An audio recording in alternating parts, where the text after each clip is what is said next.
There we go.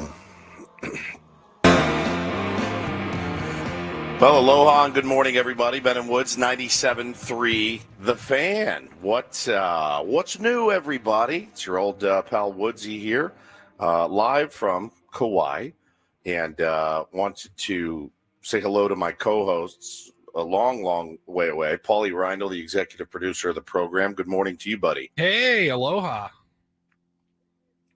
What's new? Oh, not much. Just, normal kind of Tuesday yesterday, just for everyone, right? Yeah, totally normal. That's the other voice you hear is the voice of Benjamin Higgins, your friendly neighborhood sports anchor. Good morning, Benjamin. Good morning. You look dry, which is a relief, I think, to everybody here in San Diego, knowing what happened yesterday, where you are in Kauai. Yeah, man. Quite the afternoon it was for me and my family, continuing on till almost this morning. But what a day indeed. Is there anything else that you need me to do for Channel 10? Just so you know, any other content that I need to provide for your other employer? You did a great job. You were the man on the scene. I'm a captive audience here. Did that weird you out? Last night I wanted to ask you, did it weird you out to know that I was fleeing a tsunami with my family and you're like, hey, I hope you're okay. Any chance you can do a 2-minute hit? How weirded out were you?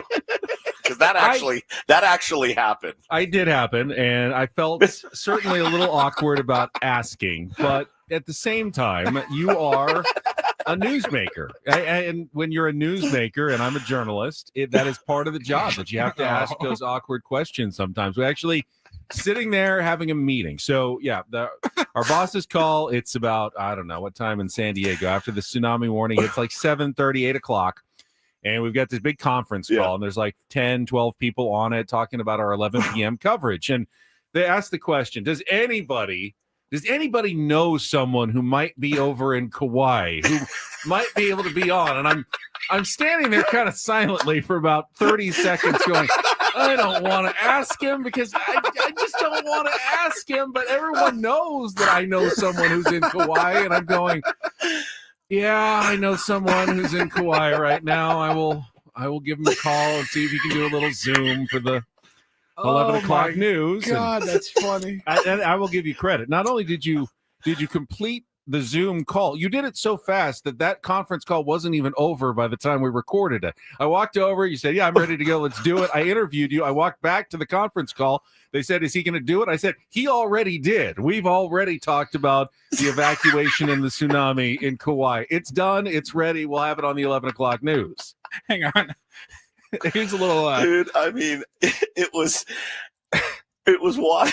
It was wild. I got to tell you, getting that I had a whole wild series of text messages and alerts that I got to my phone yesterday. It was an unbelievable day. Nothing made me laugh harder than the text that I'm about to show on the YouTube stream between the three of us, where we're going, holy crap, like this looks insane. Ben, can I also use that for Channel 10? Sure. Then THX. I don't know why the THX laid me out. I was sitting there like watching the game or whatever time that was. I was howling. I was laughing so hard. I hope it makes you feel good that I was the big hero last night for Channel 10's coverage. We differentiated ourselves from the rest of the market by having Stephen Woods on our program last night. So there you go. THX is like the greatest thing I've ever seen ever. Oh my God. I'm sitting here like, oh my God, are you okay? Have you evacuated? Like, what's going on? Like, hey, I think you're going to be okay. This is just got to be an abundance of caution. And then Ben's just, can I use that on Channel 10? THX. It was unbelievable. I mean, listen, Benny, you're not alone. I got the same text from John down the hall. You guys know John from KSO, and he's like, hey, buddy, hope you and the fam are safe. Could you call in the morning if you have a moment? And then texted me this morning. I'm like, no problem. The one I did turn down, I got some DM from somebody at the Wall Street Journal at like 10:45 last night. They're like, do you have 5 minutes to talk about what's going on the ground there? And I'm like, I'm not doing this right now. At the Wall Street Journal. I'm like, I'm exhausted. But That would have been good for our brand. Obviously the best, listen, it would have been actually, but, I was just telling the fellas too, we're friends, right? We do a show together, but we're also dear friends, and we text each other throughout the day of, anything that goes on in our lives that is, noteworthy, or that's what buddies do. So we're on a group text, and I text these guys. I'm like, so we get off the air. I left about 30 minutes early, and I got to calm down, by the way. I've slept for 2 hours. I've had 2 massive cups of coffee. You're just on adrenaline, and I'm as jittery caffeine. as can be. Straight adrenaline. Let me take a deep breath. Let's all do it together. 1, 2, 3. Okay. Yeah. Okay. I feel a little better. So I left the show a little early, ran down, picked my brother up. We went down to the most stunning golf course ever. It's Mackay at Princeville. And my brother and I are like, well, yeah, it's a little rainy today. No big deal. And we go out and start playing, and we are absolutely dumped on by the first hole. I mean, I'm soaked to the bone. My shirt is completely wet. My pants are wet, but I'm knocking the crap out of the golf ball. And I'm like, well, this feels pretty good. I haven't swung a club in 6 months, a little time away. And the guys we were playing with, oh, don't worry, it'll break up. Yeah, I know, I've been here. No, absolutely, it's going to break up. It never broke up. And we got through 9 holes, and we were, huddled under trees waiting for the rain to pass. And that was it. And he looked at me, I looked at him. He goes, I'm going to go in and see if I can get some of our money back, like a rain check. I go, all right, I'm going to go get a sandwich, and you go do that. And he's like, done. So he goes in and gets half our money back. Well, I'm eating my sandwich, and I look up and I go, oh, that's Pierce Brosnan. Pierce Brosnan walks by.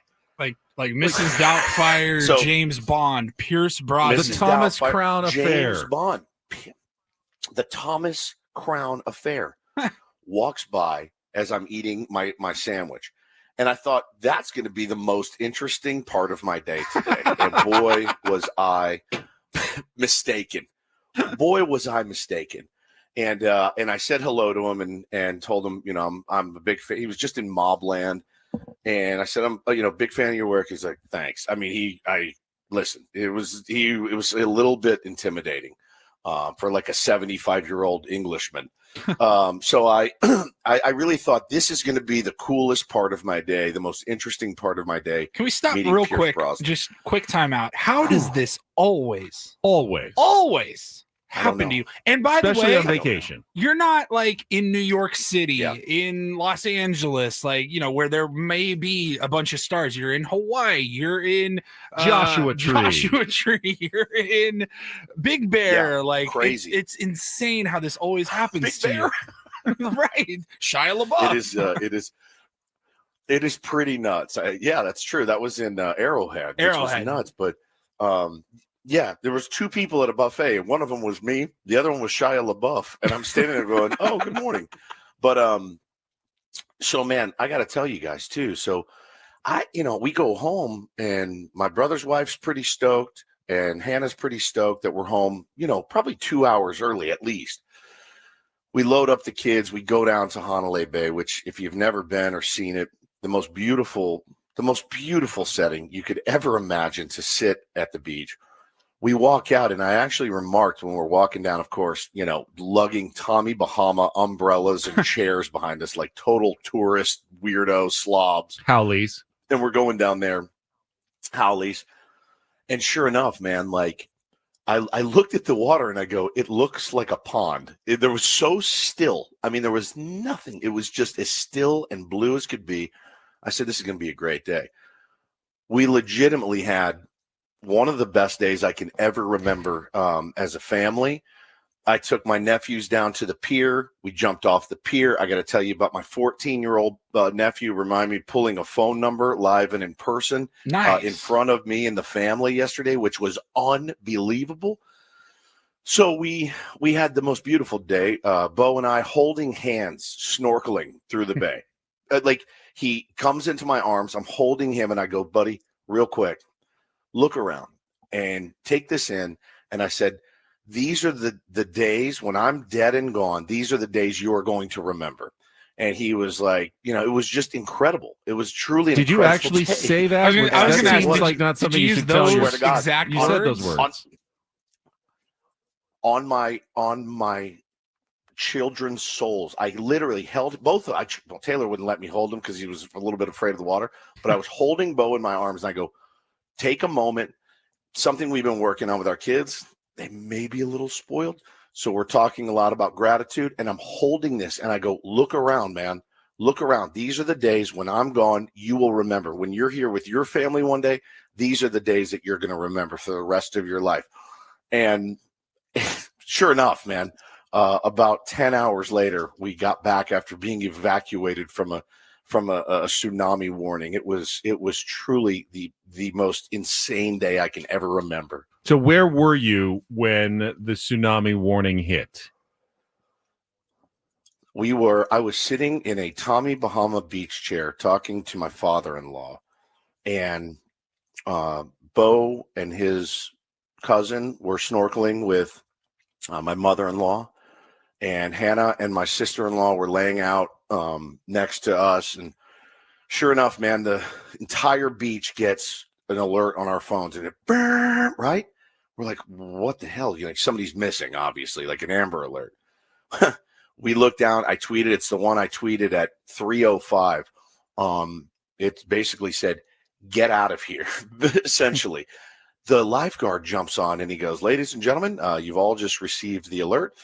If you could go ahead and evacuate the beach in a professional manner," is what he said. The beach is now closed. And we are looking at each other like, are they serious right now? So it's about maybe 150 yards from the beach to our home. So we all walk down, we load up the umbrellas, the chairs, everything, the boogie boards, and we load up, we come back, and we're like, what? Of course, the first thing you think is, do we really have to leave? Like, is this serious? So I look out the front window, man, and there's already a huge line of cars waiting to exit, because again, there's one road in and out of here, essentially, and when I go, guys, look, like, this is legit. And you turn on the news, you start looking at Twitter, and you go, yeah, we got to get out of here. We got to get out of here right now. So asked my father-in-law, where do we go? He said, go to Kilauea. And I said, okay, we've been there before. Went to that burger joint, that Hawaiian burger joint out in Kilauea. So Big we'll meet Kahuna there. Burger? My brother had tasty burger. Yeah, the Big Kahuna burger. You gonna Sprite? That is a tasty burger. Yeah, delicious Sprite to wash it down. So we load up. We are panicked, dude. I mean, like, there's a little bit of panic setting in because, I got two small kids. They're hearing the alerts. They're seeing the panic in our eyes and hearing the panic in our voice. We don't know what to pack. We don't know where we're going. We don't know what we're doing. We load up. I can't find my wallet. My wallet's gone. Oh. And I'm like, I think a wallet will be important in this scenario. And I'm tearing the house apart. I got an AirTag in it. I can't find it. Call my brother. Dude, do you have my wallet? Did you see my wallet? He goes, I have your wallet. He goes, it looks just like mine. So I grabbed it. I'm like, all right, well, meet me at this burger joint, so at least I get my wallet back. So, man, all in, we get outside, and there's just traffic, all the way to Kilauea. But we made it. Then we get to Kilauea, and every other car in the our vicinity, they're all heading there. The restaurants there closed. There's no food. There's nowhere to go, and we're all hanging out in parking lots. And we were pretty panicked, man. And you want to keep a calm-ish demeanor. I'm not a calm guy, even when there's not a tsunami warning. So, I think I did a pretty good job. Hannah did a pretty good job too, keeping everybody cool and calm. Once we got there, I was like, I'll go get food for everybody. 3 restaurants. I walked up to the door and was like, I'm ready to place an order. They're like, we are closed. And they flipped the sign in my face. So my kids are starving. Everyone's hungry. Finally found a place that made poke bowls and got poke bowls and rice for everybody. And we ate it on the hood of the car as we waited. And once we were in Kilauea, which is higher ground, that's when the sirens started going off. Every 30 minutes, loud air raid sirens, and we're going, and my kids at this point are like, all right, we're a little nervous. So, I mean, there's still so much. Like, it's crazy. Keep in mind, here, also just Hawaii quickly, time. Woods, I see like Jordan in the chat said, well, San Diego also got a tsunami warning. It's not that big of a deal. No. So we got a tsunami watch, which is common when any time there's an earthquake in an ocean everywhere around. It's just going to get a watch. Like, we don't know what's going to happen, but just be ready. We got upgraded to an advisory, which is like, okay, maybe there's some minor impacts coming your way. Woods got an actual tsunami warning. That means a tsunami is coming. We don't know how big it is for sure and what the impact's going to be, but you are probably going to get hit. And where Woods is in Kauai is essentially the westernmost point in the United States, pointed out toward Russia, where the tsunami is coming from. The first part of Hawaii that would be affected. Yeah, the first person who's going to be affected by this, and we don't know how serious it's going to be, will be people at Hunley Bay. That's like the ground zero for whatever is coming. Now, ultimately, Woods, when the tsunami did hit, they had, I heard they had some tsunamis like surge, but nothing that was really destructive, fortunately, and everyone appears to be okay. Yeah, no question. And I mean, listen, you run into, and I say it's not just Jordan. And I look, yeah, you're right, man. Ultimately, I'm here, I'm alive. Our house is still fine. Like, there's nothing that really happened. But you know, because again, my initial reaction was, I don't want to do that. I don't want to go anywhere. I don't want to pack up, and yeah, let's just be here. But man, when you see the locals and they're tearing ass out of here because that's what you're supposed to do. That's what kind of got me a little bit. I saw the locals tearing ass, and I'll say, man, like, you deal with a lot of sports hardos in this business. I can be a sports hardo. Ben can, Paulie can. There's nothing worse than a weather hardo. I've realized that last night. I had a couple guys on your tweet, Ben, with my video, like, nothing's going to happen. I'm like, if you could prognosticate the weather, buddy, you wouldn't be on Twitter with 59 followers. You would be sitting somewhere like, only God can predict exactly what's going to happen. And it's those people that are the ones that end up sitting on their roof waiting for a helicopter to come rescue them because they're weather hardos. You don't know the weather. If we know anything these days, the weather is unpredictable as hell. Ask those families in Texas with flash floods. My nephew, his teammate lost a sister in that. And so you just don't know what's going to happen.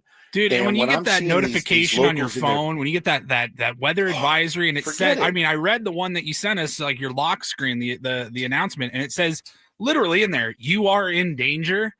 Now, I don't know if that's just, I don't want to say a scare tactic, but if they're just saying like, hey, we're talking in extremes here to get people to start moving, then I understand that. But still, especially when you don't live there and know everything and your surroundings, like when you read that on your phone, you are in danger. That's terrifying. And you start asking. I asked a guy at the restaurant when we got to higher ground. I said, "How long you been here?" He goes, 55 years. And I go, "You ever see anything like this?" He goes, "Never." He said, we've gotten the alerts and stuff before.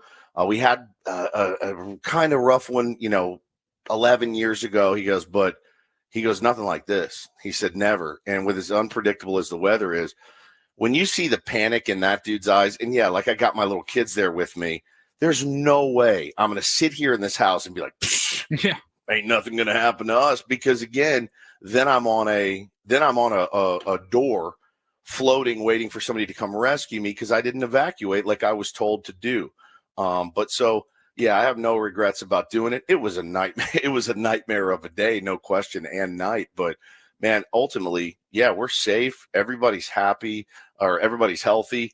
The kids were, I can't even tell you, dude, I'm probably going to choke up. My kids, and you guys know this, I share a lot about my kids on the air. They can be very difficult at times. These two dudes yesterday were heroes. I mean, when I say not one single complaint for 10 hours, nothing, like no bitching, no grousing, no moaning, nothing. They were, yes, dad, yes, mom, as good as they could possibly be. I was like, I will buy each of you a car. Like you were so good. I could not be more proud of how they behaved yesterday. It was just incredible. And hey, Tay-Tay. All the locals were. So amazing. we're in the car. We've been evacuated. What are we waiting for? Salami. What is it? Salami. And the salami's coming right now? Salami. Are you nervous? No. Okay. Well, we'll wait and see what happens. Hopefully the salami doesn't hurt us, right? Yeah. All right, buddy. Oh my God. He's unbelievable. When he said that, I go, oh my God. I got to get this on air. That's amazing. But man, dude, it was, and again, let me say this too. I got so many DMs and so many tweets and so many texts. I can't thank you guys enough for your genuine concern about me and my family. I really can't. It was overwhelmingly heartwarming and sweet. And I wish I could have written every single one of you back. I couldn't believe it. And my mom and dad are up and they're watching. And we're okay. And everybody's okay. It was such a trip, though. I mean, it really was such a trip. And the waiting for the all clear was like, it's like we were sitting in a bank parking lot, like just waiting for the all clear. And once we got it, man, you heard all these car engines start up. You see all these lights pop on, and then there's just this big line of cars to get back into. I saw like overhead footage of like the one road, like you said, getting out of there, and the traffic. Yeah. I mean, it was gridlock. Like nobody was moving, and I'm like, that looked awful. You guys, and I have to shout out KKCR. It was it's Kauai Public Radio, and they had the same two people on, I think, the entire show. And you know, they're getting really punchy by the end of it because they're trying to keep everybody updated. They're like, by the end of it, they're like, okay, brothers and sisters, please drive safe because safe driving is pleasing and very important when you drive safely to be pleased to get home to your ohana, aloha, and mahalo. They had lost their minds. They were on for 7-8 straight hours. I'm listening to this and I'm laughing because I'm like, oh, I've been there. I've been in those times where you don't know what's going on. The power of radio. It was so comforting to me to get updates mixed in with some music requests that they were also playing, which was just fantastic. It was community radio. They saved us, man. They really did. And that's where we heard we were all clear. Got home 11:40, and I was like, yeah, man, I can't call in tired tomorrow because if that were the case, I don't think anybody would be here this morning. We're actually going to have a tired off later on the show, our very first tired off, but we made it. We're okay. We're here. And I'm a little bit out of it, but we're going to get through it. Glad you're all good. Really, we are. And I'm glad your kids were so good, although they were probably silently contemplating the terrifying realization that their dad is going to die someday, which they hadn't thought of before you brought it up. So I'm not surprised they were pretty good. I like to keep it real with them, as you guys know. All right, let's get going. You know what? We'll just get to traffic. We'll come back on the other side after the bottom of the hour and set the menu for the program today. Obviously, we will get into some Padres talk as well. Another big win, 4 in a row for your San Diego Padres as they pull away from the New York Mets last night for a 7-1 win. Didn't have a salami, but they did have a 3-run shot from Manny Machado in that game. Yeah, buddy. We'll talk all about that coming up. Glad to have everybody with us. Tired Woods, tired Ben. Paulie's even a little bit tired as well, but we're here, and we're glad the Tier 1s are here on San Diego's #1 sports station, 97.3 The Fame.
Hey players, things are about to get real here in San Diego.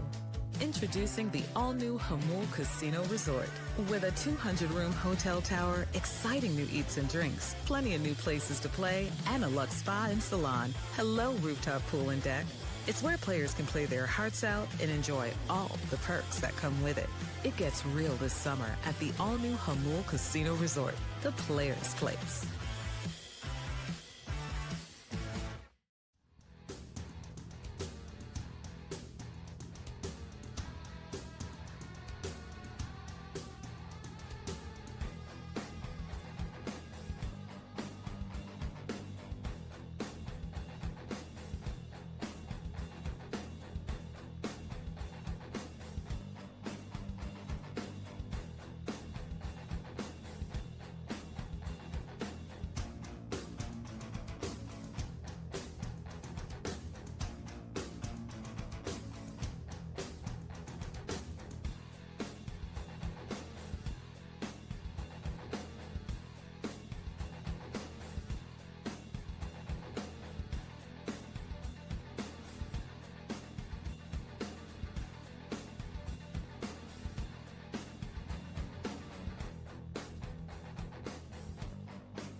Wednesday morning, Ben and Woods. Woods is okay for everyone just tuning in. Yeah, he's on his Hawaiian vacation. They got through the tsunami warning all right. They're back in their house, and hopefully you'll actually get some relaxation over the next few days because you really haven't totally gotten to enjoy your vacation yet. You've worked 2 mornings in a row. Yeah. I think I'm on a total of like 4 to 6 hours in the last 48 hours of sleep. And, Padres have won 4 games in a row, which I think is outstanding. And I'm very happy. I've had 4 minutes of relaxation on this trip. So we are for every win, I get an extra minute of relaxation here in the most beautiful place in the world. And like I told you guys at the break, there's nothing Kawhi could do to me to make me hate her. I still like want to die here. If I had to die, this is the place I want to die. I love it so much. It's the best place on the planet. So, nowhere to go but up from here. And but man, it was cool watching the game last night, huddled around a phone, eating poke bowls on the hood of a car, listening to air raid sirens. My details on the game are a little bit sketchy. I'm not going to lie, but we were in and out watching it because we were trying to get updates and all that. But, saw the plays that mattered, and very, very stoked for the boys. We got you covered. We will wrap it all up coming up with the highlights of Jesse and Tony of last night's 7-1 win over the Mets coming up. We will also continue to talk about tomorrow's trade deadline. More rumors yesterday, but no trades involving your San Diego Padres. We heard about Dylan Cease and a new team that might be interested. We have a rumor this morning. In fact, if you want to pop it up there, Paulie, on our YouTube stream, Jeff Passan just coming with this little nugget saying the Padres, as always, are toying with doing something big. But he just kind of leaves it at that. And we are left to wonder what exactly something big means for AJ Preller, who always seems to come up with something big around the trade deadline. I was going back, though. AJ Preller really hasn't pulled off a significant trade since last year's trade deadline when he got Tanner Scott and Jason Adam. Since then, he's traded Connor Joe for, nothing, and traded Tom Cosgrove for nothing. There's only been minor deals. It's been like a year since he's really pulled off a fairly significant trade. The guy must be kind of chomping at the bit to do something because it's been quite a while. Yeah, it has. And the thing that I fear for all of us is that we are and have honestly worked ourselves up into a frenzy thinking about what, is out there to get. There is the very distinct possibility that nothing lines up, nothing of any magnitude lines up. And that, I think that's going to be disappointing for the fan base. And if I learned anything from yesterday's events is, you got to be prepared, and preparation is key. So be prepared, potentially to be disappointed. I'm. It's not for a lack of wanting to make a massive move and vastly improve the team, but other teams want to trade too. They may have better prospects. They may have more to offer. Don't get yourself into a tizzy thinking you're going to trade for, the next big thing to help this offense or this pitching staff or whatever, because it may not happen. Well, the offense going pretty well right now, top to bottom, and we'll go through it. Yep. We will also have a Big League Wednesday guest on. We like to have a former major leaguer join us or a current major leaguer every single Wednesday. And this week, we will be catching up with one of our favorites. Paulie has tracked down former Padre Nick Hunley, now special assistant to Rangers general manager Chris Young, does some scouting, does some work with their organization. And we'll talk a little bit about the Rangers, who are one of the more interesting teams at the trade deadline here. Are they buyers? Are they sellers? Could they be a potential partner with the Padres on a deal? Kyle Higashioka, whose name we've mentioned a couple of times, he hit 2 home runs last night, is a reunion potentially in the cards. And we'll talk a little catching as well. We had a big discussion yesterday about the value of Elias Diaz and Martin Maldonado, and if the Padres really do need to upgrade, what do they bring beyond their, last 2 nights for Elias Diaz, not much offensively. Of course, now he's getting hot right before the trade deadline just to add another layer to this whole thing about what the Padres should or should not do with their catching core here. So we'll talk a little bit about it with Nick Hunley coming up at 7:35. Woods, I know we're excited about that. Always excited to talk to Nick, man. One of the nicest guys you'll ever meet. And, him and Skip Schumacher just having a handsome off out there in Texas every time they get together. Hey, who's more handsome? You are. No, you are. No, you are. No, you are. Love Nick. Great, great dude. Salt of the earth type guy. Very, very knowledgeable, man. Very knowledgeable.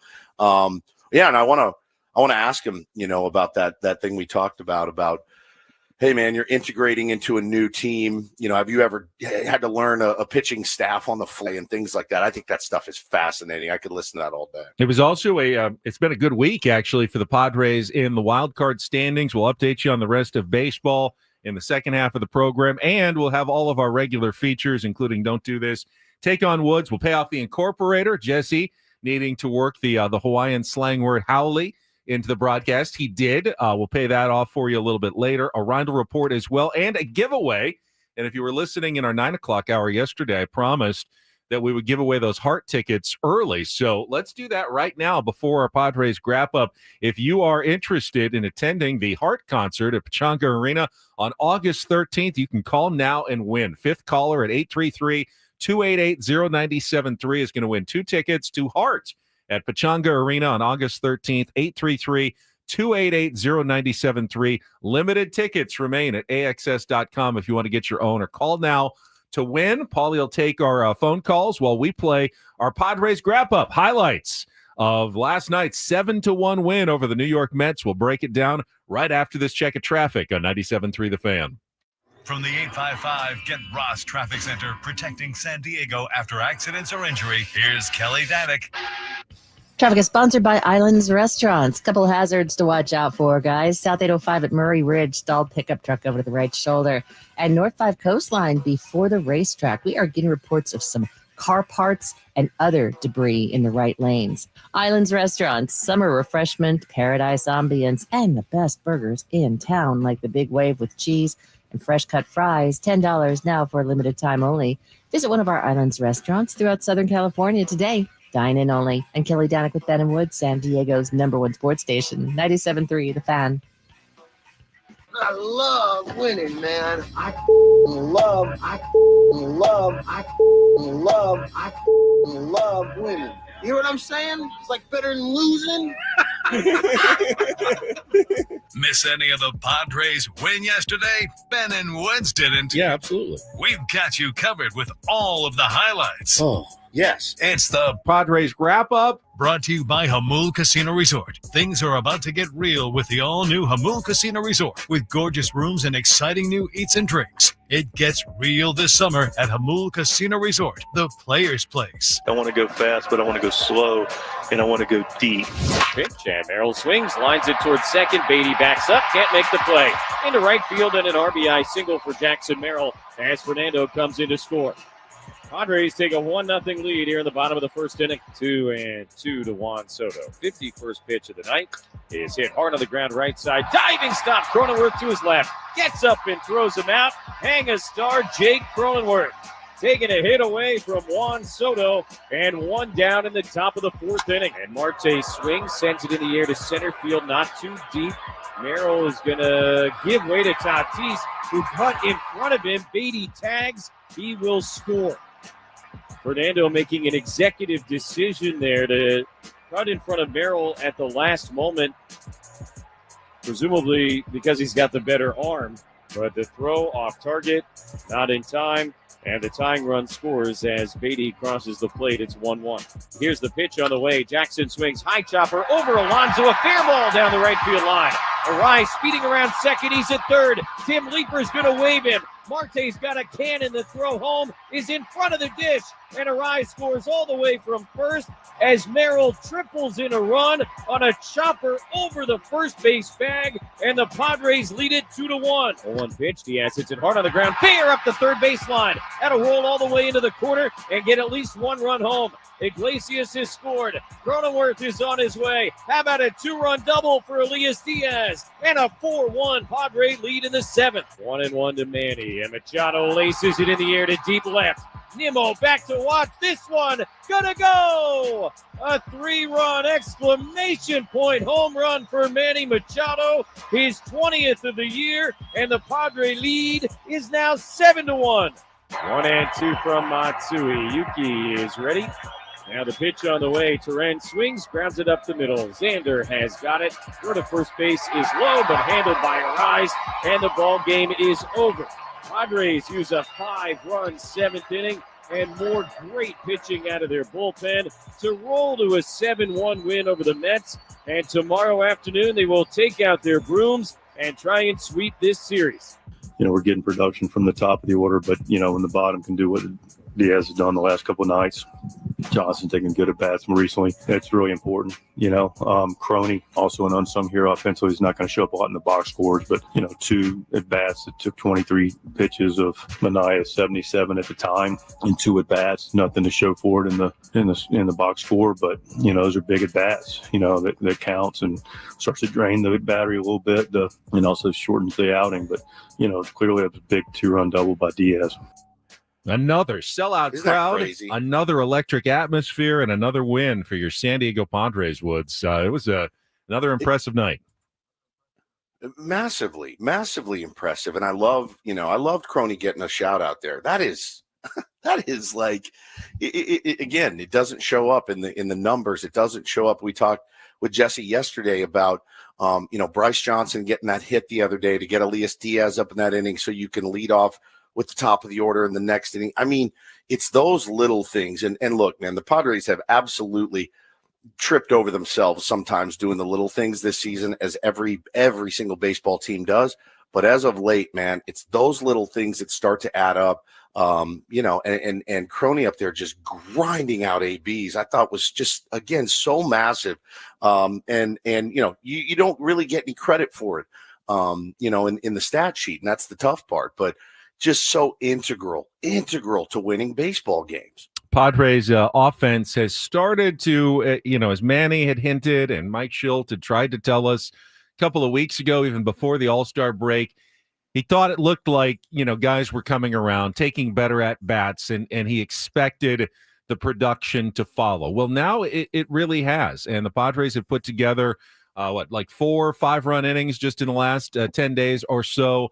7-run games. They've become very common now here in the second half of the season after the All-Star break. And it's because, Fernando Tatis Jr. is doing some things at the top. Luis Arraez now has a 12-game hitting streak. He's been hot. Manny Machado, keeps getting 2-hit games. Yesterday, he decided, well, let's just do the 3-run home run. Xander's been hot. Jackson is heating up. We really haven't seen this where the top of the order has done well. And hey, yeah, anything you get now from the bottom of the order, like a big hit from Elias Diaz again for the second straight night, his 2-run double coming through in the clutch, that's how you then can start breaking games open. And we've seen that from the Padres a little bit more of late. I did enjoy your tweet last night about the predictability, though, of the bunting, the constant bunting. I look, you score 7 runs, you're not going to pick this thing apart, every time you do. But yeah, it is getting a little bit predictable. And again, I don't know. I just can't for the life of me imagine that Schilte gives them the old, drop one down here in the first inning, to get the runner over. I just can't imagine it happening. But again, I also haven't really seen it stopped yet. And again, we talked to Schilte about this the last time we spoke to him, and he's going to let these guys be themselves. And so far, look, that's working. But I liked your tweet. I thought it made a lot of sense about you don't ever want to become so predictable that the other team kind of knows. Yeah, that was in the bottom of the second inning. Jose Iglesias had doubled and then got to third base, and Bryce Johnson was at the plate. And I think every Padres fan who's been observant was probably thinking, is there a safety squeeze coming? Because it's something the Padres, especially of late, have really added to their repertoire. And I'm not against the small ball. It actually, I think, has helped the Padres kind of focus in and has gotten the offense moving at times when it wasn't going so well. But the other teams notice that, and you have to adjust. They are now selling out and crashing in. And Sean Manaea and the corner infielders were like, okay, we see Bryce Johnson and a runner at third. We're just going to sprint right at you. And at some point, you just have to keep them honest and go, guess what? I'm going to fake bunt, and I'm going to pull away, and I may kill you with a line drive if you keep doing that. So, Padres have to realize that other teams are on to what they've been doing lately. It wasn't super costly. It may have taken away a run. It may not have. I don't know that Bryce Johnson was going to bring Jose Iglesias in. He got a bit of a slow jump on that one as well, and Manaea is a good defender. Not a huge issue in the game, but I just wanted to point out that we all see it. I mean, if fans know it's coming, I've got to imagine that Carlos Mendoza and other, coaching staffs have a good idea as well that it's coming also. Yeah, you're not taking anybody by surprise. And, listen, Luis Arraez, the sack bunt in the first inning, and it's like, That was last night, right? That was last night. He did it Yep, again. he did. Yeah. And they did get around, they came around know, to score on a 2-out hit by Jackson Merrill in the first inning and scored a run. Which again, fine. It's all, but again, like it's Luis Ariz. I there's a time and place for it. I don't want to pick these guys apart. I did think last night, I did see one of the weirder plays I've ever seen. The Fernando Tatis Jr., Kelly Leak, robbing his teammate of a catch and throw. I thought that was wild. My wife asked me, what possible explanation is there for that? I go, honestly, I think the dude is just so locked in. And I think he's so locked in on trying to win.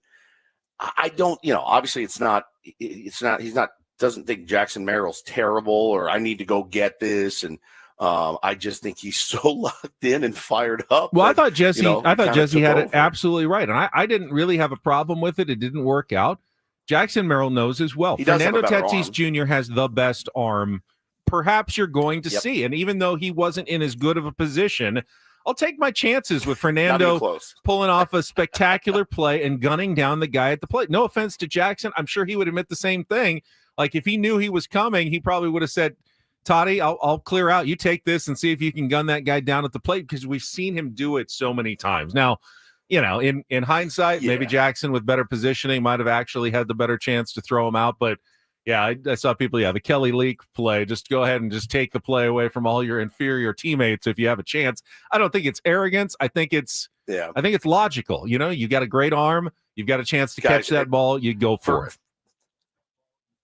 For everyone saying that Tatis had a better angle, he didn't. No. He did not have a better. Jackson Merrill's coming straight ahead. Tatis had to run this way, cross him up, and then throw almost across his body. Yes, you want Fernando taking the throw on a line every time. He did not have a better angle. I mean, I'll defend that to the death. He was coming across and had to go across his body. He does have a better arm. Everybody knows that. He also ran 60 yards to get that fly ball that Jackson was camped under. Again, I think the dude is just locked in, saucer. Eyes look like saucers right now, trying to make plays. But it was crazy. It was crazy. Of course, everyone's going to take it and spin it as he's some egomaniac. Guys trying to win baseball games. I really don't have a problem with it. I just thought it was one of the funnier plays I've seen at the big league level in a long, long time. On the pitching side, another solid effort by Ryan Bergert. Doesn't get the win, but the first 4 innings were good. Gets into trouble in the 5th, and Mike Schilt aggressively goes to his bullpen. And this may have been a completely different game if not for Jeremiah Estrada. Yes, he allowed 1 run to score, but with the bases loaded and nobody out, to keep the Mets to 1 in that situation, Unreal. A good team with a good offense, Huge. Phenomenal job. It was an absolute game-saving performance by Jeremiah Estrada. Again, Adrian Morejon doing what Adrian Morejon does. And then when they pulled away, you were able to use Ron Marinaccio and Yuki Matsui, Wandy Peralta at the end of the game. You had ended up with 5 innings, 2 hits, 4 strikeouts from the Padres bullpen. So another phenomenal performance by the pen. And you still have now likely a Jason Adam and a Robert Suarez usable and fresh going into an off day tomorrow for this afternoon's game. So that was huge. And then I wanted to throw this in, because you heard Jake Cronenworth's outstanding defensive play to Rob Juan Soto earlier in the game. Juan Soto has had just an absolutely miserable 2 days. The umpire, knock on wood, absolutely took some strikes away from him, struck out looking a couple times yesterday, and then gets robbed by Jake, and then fouls the ball off his foot and has to come out of the game. Who knows if he even plays in today's game for the New York Mets, depending on how that foot is feeling. But it has not been a pleasant return to America's finest city for Juan Soto, who I was stunned. I mean, he's having a good season, but he's hitting under 250 right now, which was shocking to me, because he's got his OPS is good. It's like 880, but the average is way down, and we kind of saw that for a while when Juan Soto struggled here in San Diego as well. The Mets seeing a little bit of that throughout the season here too. Yeah, man. That's exactly what you want. A recipe for success is shutting that guy down, getting a little help when you can get it from the boys in blue behind the plate. So I'm just so amazed at these 2 wins, man. Huge wins. All right, we gave away those Heart tickets. Charlie, our winner, I believe. Yep. Thanks for calling in. Congratulations. We'll have some more to give away tomorrow. And we still have trade rumors swirling around. The new team that could be poking the tires on Dylan Cease coming up next year with Ben and Woods on 97.3 The Fan.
Sure feels like nothing is happening here at this trade deadline when we all expected a lot to happen, not just with the Padres, but just around Major League Baseball. There's been so many rumors, so many players that have been talked about, starters, relievers, offensive players. And yeah, we've had a handful of moves. Josh Naylor last week, had a one or two yesterday. And I thought, is something going wrong? Have they misidentified how busy it's going to be, Woods? And I was looking, our friends, Cespedes Family Barbecue.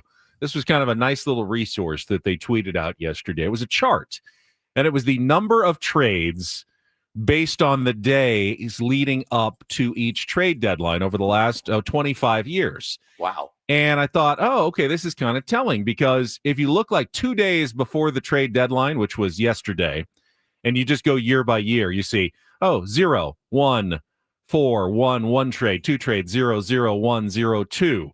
And you don't really see a ton of trades until, all right, you get the day before the trade deadline. Last year, there was 11 trades. The year before, there was 8. The year before that, there was 10, then 8, then 4. So you start to see it ramping up today. And then on trade deadline day, any idea? Any guess? How many trades were there on trade deadline day last year, Woods? 32. 32 is exactly right. So you've seen that chart as well. Wow. I'm looking at it right now. How'd you know that? 32, 22 in 2023, 28 in 2022, 26, 19, 25. So it's not uncommon for it to feel slow in these days leading up to the trade deadline.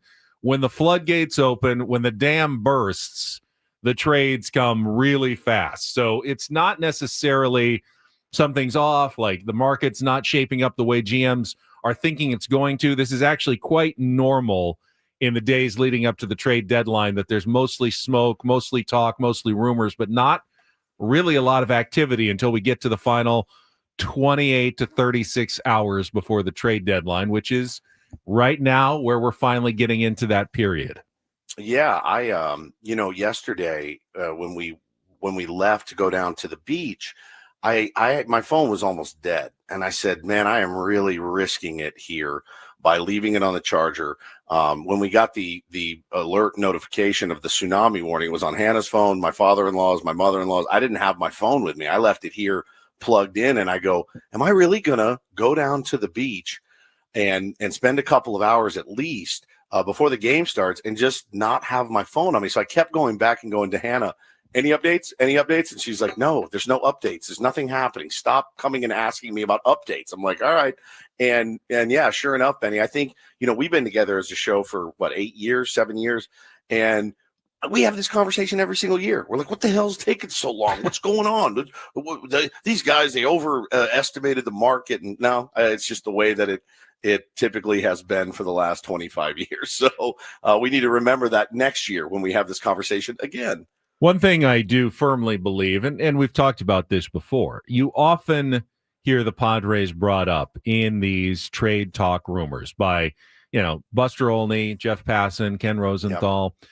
But I think 90 to 95% of that is always coming from other GMs who are talking to AJ Preller. AJ Preller over the years has gotten pretty buttoned up in terms of what is leaked out to the media from his side. It's really not much at all this time of year. So anytime you're hearing like, the Padres have had discussions with the Red Sox, the Padres are talking with the Guardians and so, it's probably because another GM says, "Oh yeah, AJ Preller called me and was looking into this guy," because AJ doesn't tell you who he's looking into. That's not how he operates. So yesterday got the report from ESPN that the Houston Astros all of a sudden are interested in Dylan Cease to bolster their starting rotation, first place in the AL West, but have had some injuries and could use a veteran frontline type starting pitcher, similar to the way they picked up Yusei Kikuchi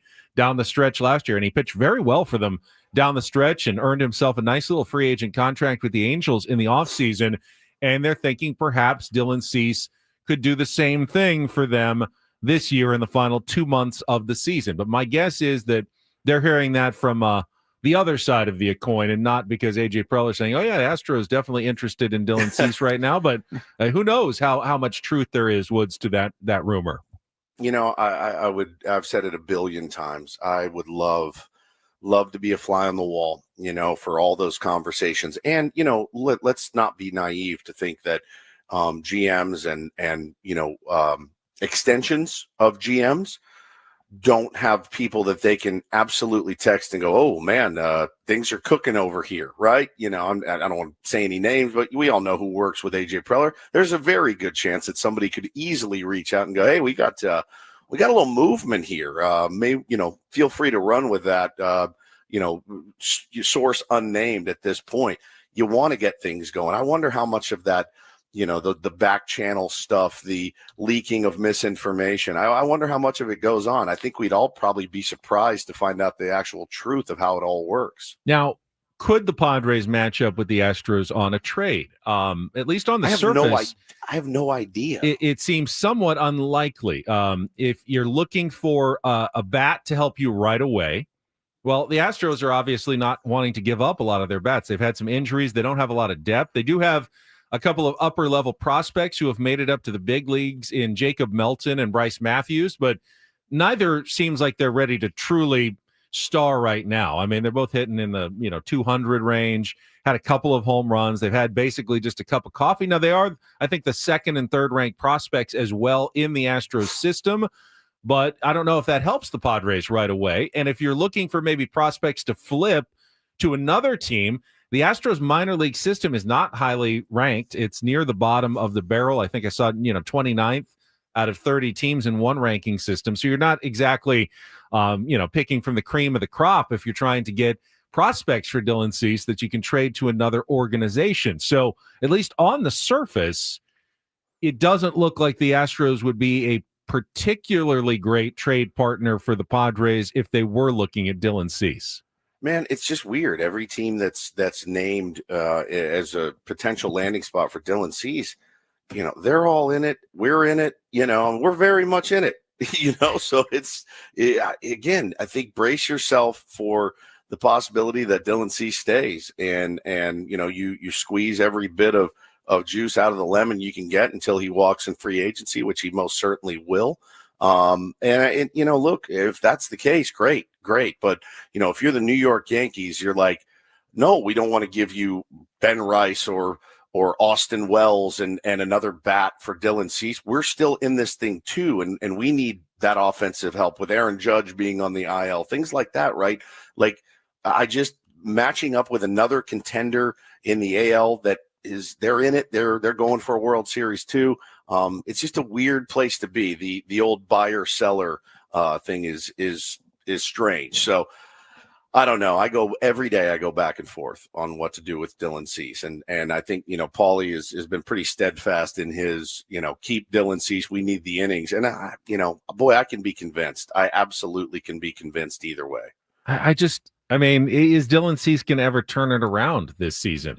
I was reading Tom Verducci this morning talking about who are the best frontline starting pitchers available, and he certainly listed Dylan Cease, but when he said, is he really going to help a contender, his ruling was unlikely. It just doesn't look like Dylan Cease is going to figure it out this season. I mean, he's had plenty of opportunities going out every fifth day and has just never been able to quite get it going this year. Well, that being said, man, pitching in a wall, look, and again, there's a lot of factors, right? As we've said many times, that stuff still exists, and the ability to go out and absolute strike out the side, no problem. I mean, just look dominant is there. We've all seen it. Flashes of it here and there. I think pitching in a walk year, also being rumored to be traded. Oh, these guys are human, and I think Dylan Cease. We've talked to him plenty of times. Does it get much more human than Dylan Cease? He actually, yes, I have other interests. I do this, and I collect bees and art, and I play Frisbee. There's a human being in there. And so I think all that stuff, look, Ben, if it were me and you and Paulie, no one would be more affected by trade rumors than me, no one would be less affected by trade rumors than you, and Paulie would be somewhere in the middle. It's just the way that it goes. It's 3 different personalities. We all have good stuff that we bring to the table. It would wreck me emotionally.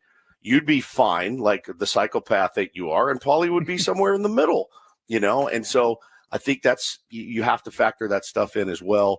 The promise of Dylan Cease, it's why people are interested in getting him. And so I don't know, man. I'm not going to be surprised if he stays. Well, I mean, if I'm another GM and I'm looking at Dylan Cease, here's the problem.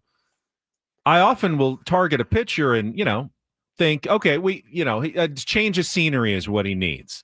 The scenery in San Diego is great. He's got a great pitching coach. He's got a great environment. He's got supportive teammates. He's not leaving a bad situation. He's not going from a last place team to a pennant contender where he gets that shot of adrenaline. If you go from San Diego to wherever, Houston, I only think it gets harder. Now you're adding even more pressure because, hey, we just traded for you. The fans are expecting you to perform, and you're still in that contract drive. And Let's be honest. I think we all said early in the year when Dylan Cease was struggling a little bit, doesn't matter. He's not costing himself a single dollar. He's still going to be the prize ticket in free agency. You were wrong, and I was wrong. He has cost himself a good deal of money. I'm not saying he won't get a good contract. He will, but it ain't going to be anything like we thought it was going to be because there will be more teams with way more reservations. GMs and owners are going to be hesitant to go, I'm willing to give 5 years, $270 million. No, they're not.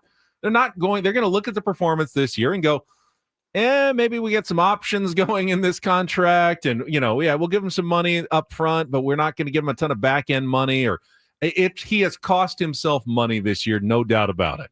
Yeah, I'll definitely wear that one. But I will also, you're a pretty logical guy.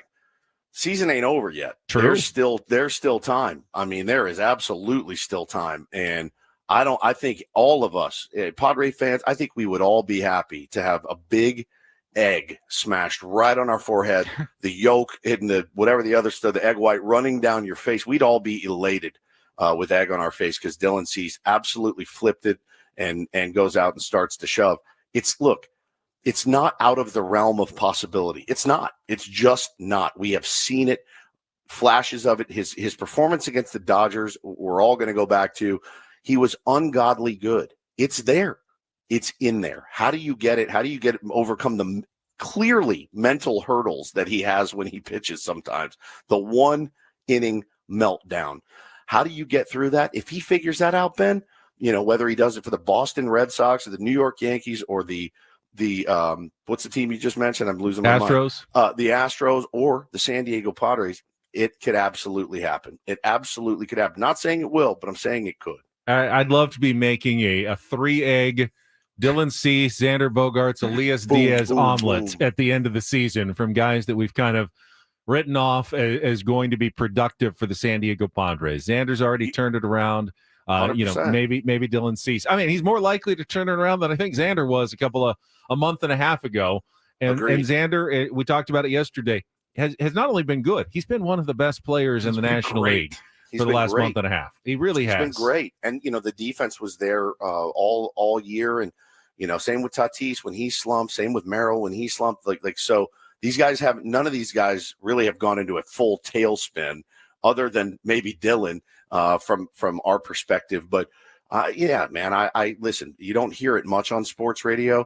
I'm so happy to be wrong. I am so happy to be wrong on all of that. I want it all shoved in my face. That sounded weird. I want to be wrong on all of those takes because that just means these guys are performing and we're winning ball games. All right, quickly, who do we still think is going to be buyers and sellers? I'm perusing through, obviously, the National League standings and the wild card playoff race. There's now some separation between the 6 teams who are in and the next team that's out, which is the Cincinnati Reds, now 3 games behind the Padres. The Cardinals, who look like they want to be sellers, have fallen 4.5 out. And the Giants, who were supposed to be buyers and going for it after they traded for Rafael Devers, have fallen 5 games out and back to 500. You can't, if you fall below 500, you can't say you're a a playoff contender at the deadline, and if they lose today, they're going to be under 500 at the trade deadline. Do they consider all of a sudden at the last minute changing their mind and going, maybe we better retool for next year and build around Rafael Devers and going forward, because it's not happening for us this year? It's a great question. It's a great question, and they're definitely one of those teams to watch, man. And I'm so happy. I'm so happy that they've hit the skids a little bit. And, we talked all season about, hey, man, our division's going to be nasty. Well, the Diamondbacks are out of it. They're selling off pieces. The Giants seem to be out of it. But again, do you really think Buster Posey is sitting in his office in San Francisco going, let's cash it in, boys. Let's just get rid of this guy and let's get rid of this guy and let's sell. Maybe he is. I mean, maybe that's what a smart GM would do. Buster Posey, I'm not saying he's not a smart president of baseball ops there at all. I'm just saying that dude is a competitor. One of the biggest competitors out there. It's going to be hard for me to and I think for Giants fans too, to rationalize, hey, with the pitching that we have, I know it's not performing up to snuff right now. We could absolutely make a run in the second, post trade deadline. But then in the American League, you can make an argument that every team other than the White Sox and the A's are still in it. I mean, right? The Baltimore Orioles are 50-58, but they just took 3-4 straight. They just walloped the Toronto Blue Jays, who were the best team in baseball a week ago. They're 7 out of a playoff spot. I mean, the Tampa Bay Rays, they are falling out of it. They're 3 games out of a playoff spot. And by the way, they're 4.5 out of the wild card lead, because the Yankees are only 9 games above 500. They're a game and a half up on the Red Sox and Mariners. The Rangers are only a game out. The Guardians are 3.5 out. The Angels and Royals are just 4 games out. It's hard to say which of these teams will decide that they want to sell, which might want to buy, which are going to just kind of stand pat here at the deadline, because the American League is so bunched up right now. You can't really identify the buyers and the sellers at all at this point. Yeah, and it just shrinks. It shrinks what's available. It absolutely shrinks what's available out there. The pool in which you're picking from just gets very, a lot smaller. So I don't know, man. Like it's no shortage of information. And these guys are having to make some huge decisions. And then you gotta rationalize that to your fan base. And of course there's going to be those fans that go, yep, this is smart. I know we're 4 games out, but this team doesn't have it. And man, we've seen teams go on miraculous runs in the second half. They had 1 bat or 1 arm. And Mike Schultz Cardinals, would they win? Like 17 in a row. Like, come on, dude. This stuff happens. And, it's going to be split down the middle with most of these fan bases. Like, no, let's get smart if we're the Giants. Let's sell some pieces, retool, go after the Dodgers, Padres, Diamondbacks next year. I don't know. I just don't know. I don't get paid to make those decisions. All right. Speaking of playoff contenders, the Rangers, we will catch up with Rangers employee and former Padres catcher Nick Hunley on a Big League Wednesday coming up at the bottom of the hour. First, though, we'll get to Don't Do This in our next segment. Never try to rip off a Las Vegas casino. They will find you every time, and they will get you every single time. That is coming up next. Don't go away. Ben and Woods returning after traffic on 97.3 The Fan. First, though, tell you about SDFatLoss.com. Their huge summer sale is going on right now. Take advantage of almost 20% off their already lower prices, and just start the program whenever you want. The secret to losing up to a pound of fat per day involves no prepackaged meals, no injections or surgery with the SDFatLoss.com program. You can change your metabolism and keep the weight off for good, like I did. I lost 40 pounds in 60 days. That was 2 summers ago. I have kept every pound off for the last 2 years. First program that has ever had the lasting effects that I've been looking for. And I've been trying to lose weight for like 25 years. It has finally worked for me. It can work for you as well. Set up a free consultation by going online to SDFatLoss.com. Your counselor will explain how the program will work. It involves real foods like steak, chicken, vegetables, things you like. They'll give you a list of different vegetables. I know, Tony Gwynn Jr. talks about the ones that he likes to eat when he does his spots. Matt Scraby, Chris Ello, so many tier 1s have gone through the program. You can as well, and start exactly when you want to. If you're going on a vacation next week, they can start right after, but set it up now by going to SDFatLoss.com. Get your free consultation at SDFatLoss.com. Results may vary.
Hey players, things are about to get real here in San Diego.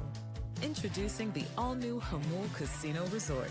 With a 200-room hotel tower, exciting new eats and drinks, plenty of new places to play, and a luxe spa and salon. Hello, rooftop pool and deck.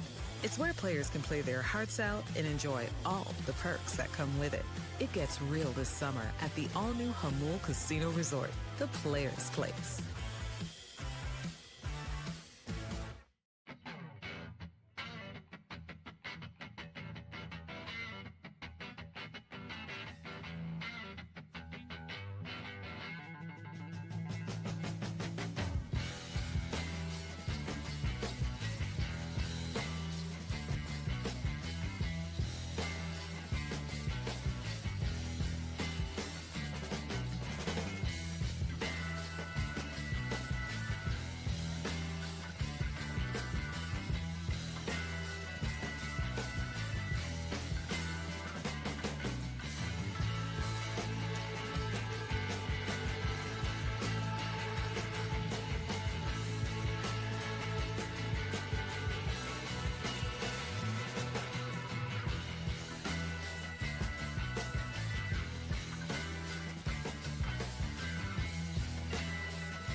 Let's get right into it. DDT brought to you by Trust and Will.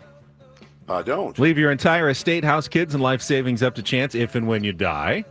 Do. Set up Trust or Will online at trustandwill.com. This is a lot more affordable than you think. Visit trustandwill.com for more info. When you told your kids you were going to die yesterday, did you tell them you had already set up your Trust and Will at trustandwill.com at least? Well, they listen to the program. I'm sure they're very aware of, you listen, anything that they get, it's hard to whack up a record collection, but that's pretty much what they got right now. I'll get us started. We'll get right to it.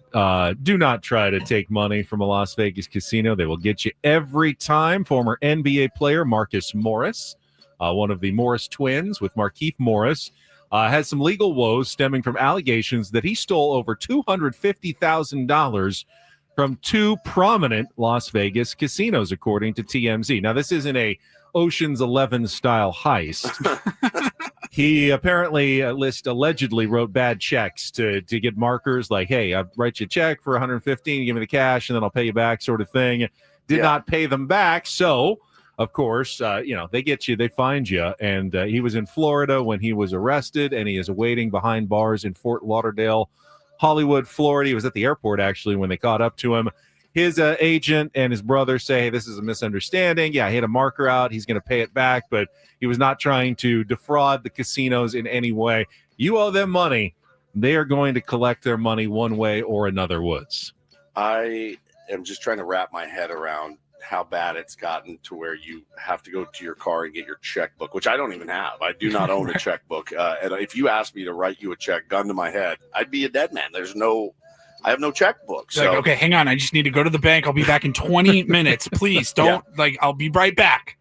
These are temporary checks, but my new one, they'll be printed with my address, and they'll be here in like 3 weeks. Now it is, you're never going to get away with things like that. I will put, he's been on Don't Do This many, many times, Skip Bayless, and this tweet is still up, by the way, in reference to that horrific shooting that happened in New York, where 4 people died, including a police officer, and others were injured.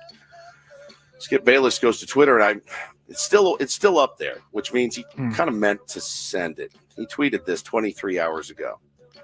Thank God the New York City shooter, apparently took the wrong bank of elevators and didn't make it to the NFL floors. He reportedly bizarrely blamed the NFL for what he believed to be his CTE suffered from playing high school football. Again, the first sentence, thank God that he took the wrong bank of elevators. Well, I don't think the families of those 4 people that passed away are thanking God right now that he,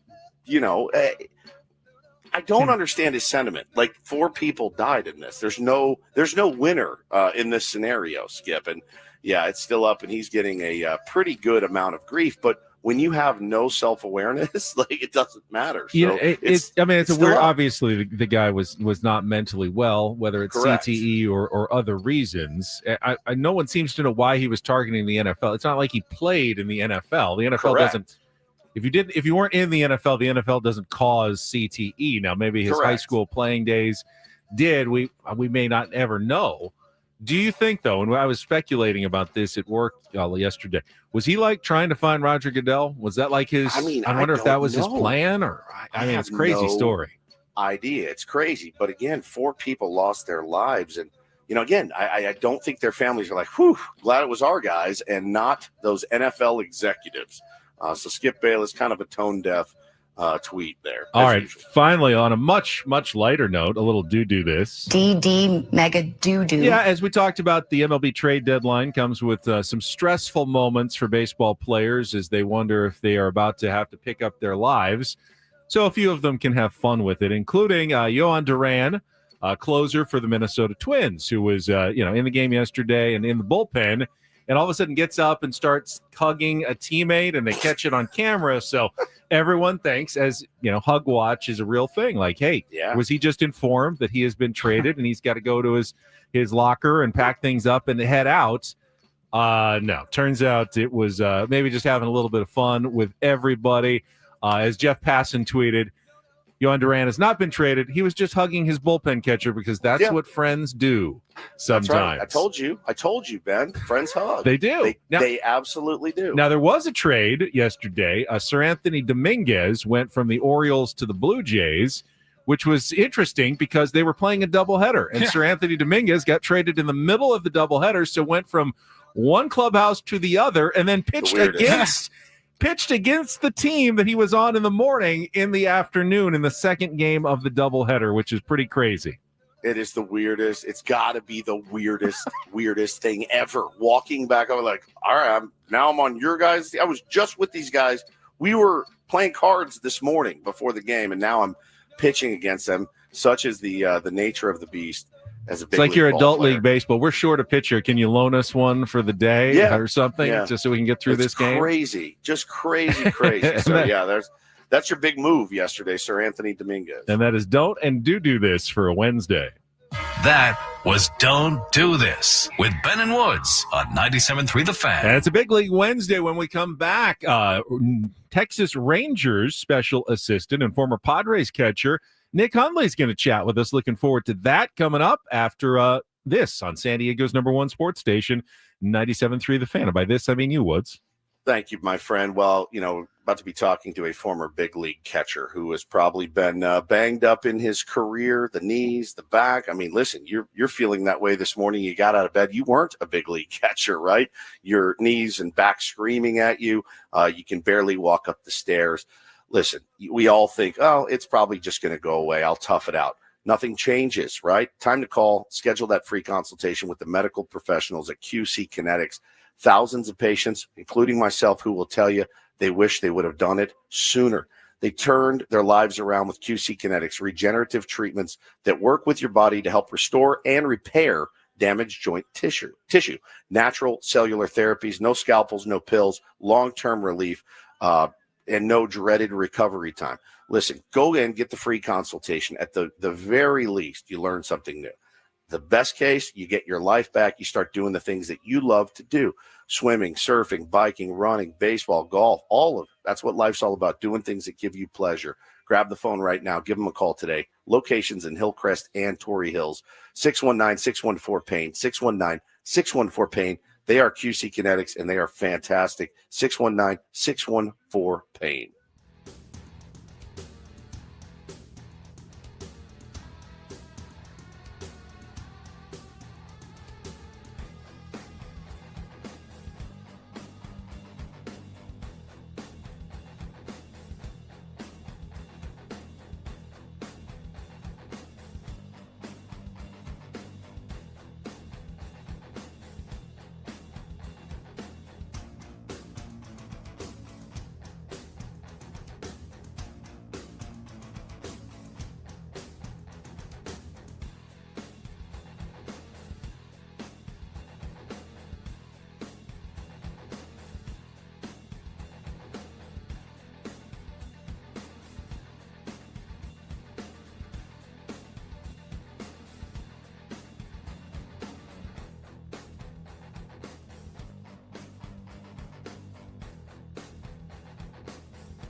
Hey players, things are about to get real here in San Diego. Introducing the all-new Hamul Casino Resort. With a 200-room hotel tower, exciting new eats and drinks, plenty of new places to play, and a luxe spa and salon. Hello, rooftop pool and deck. It's where players can play their hearts out and enjoy all the perks that come with it. It gets real this summer at the all-new Hamul Casino Resort, the players' place.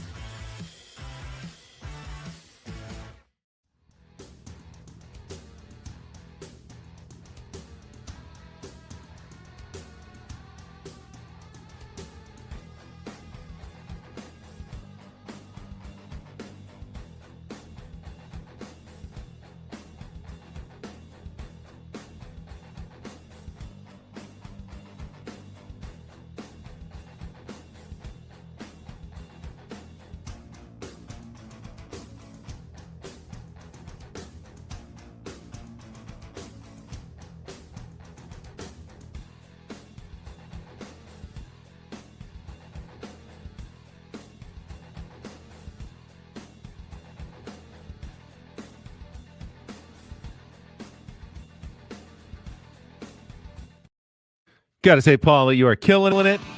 We have, had a different Big League Wednesday guest pretty much every Wednesday throughout this entire baseball season. And today's, I may be looking more forward to than any, because standing by and joining us right after our check of traffic, former Padres catcher and now special assistant to Texas Rangers general manager Chris Young, Nick Hunley, is going to be with us. Don't go anywhere. That's coming up right after traffic here on 97.3 The Fan.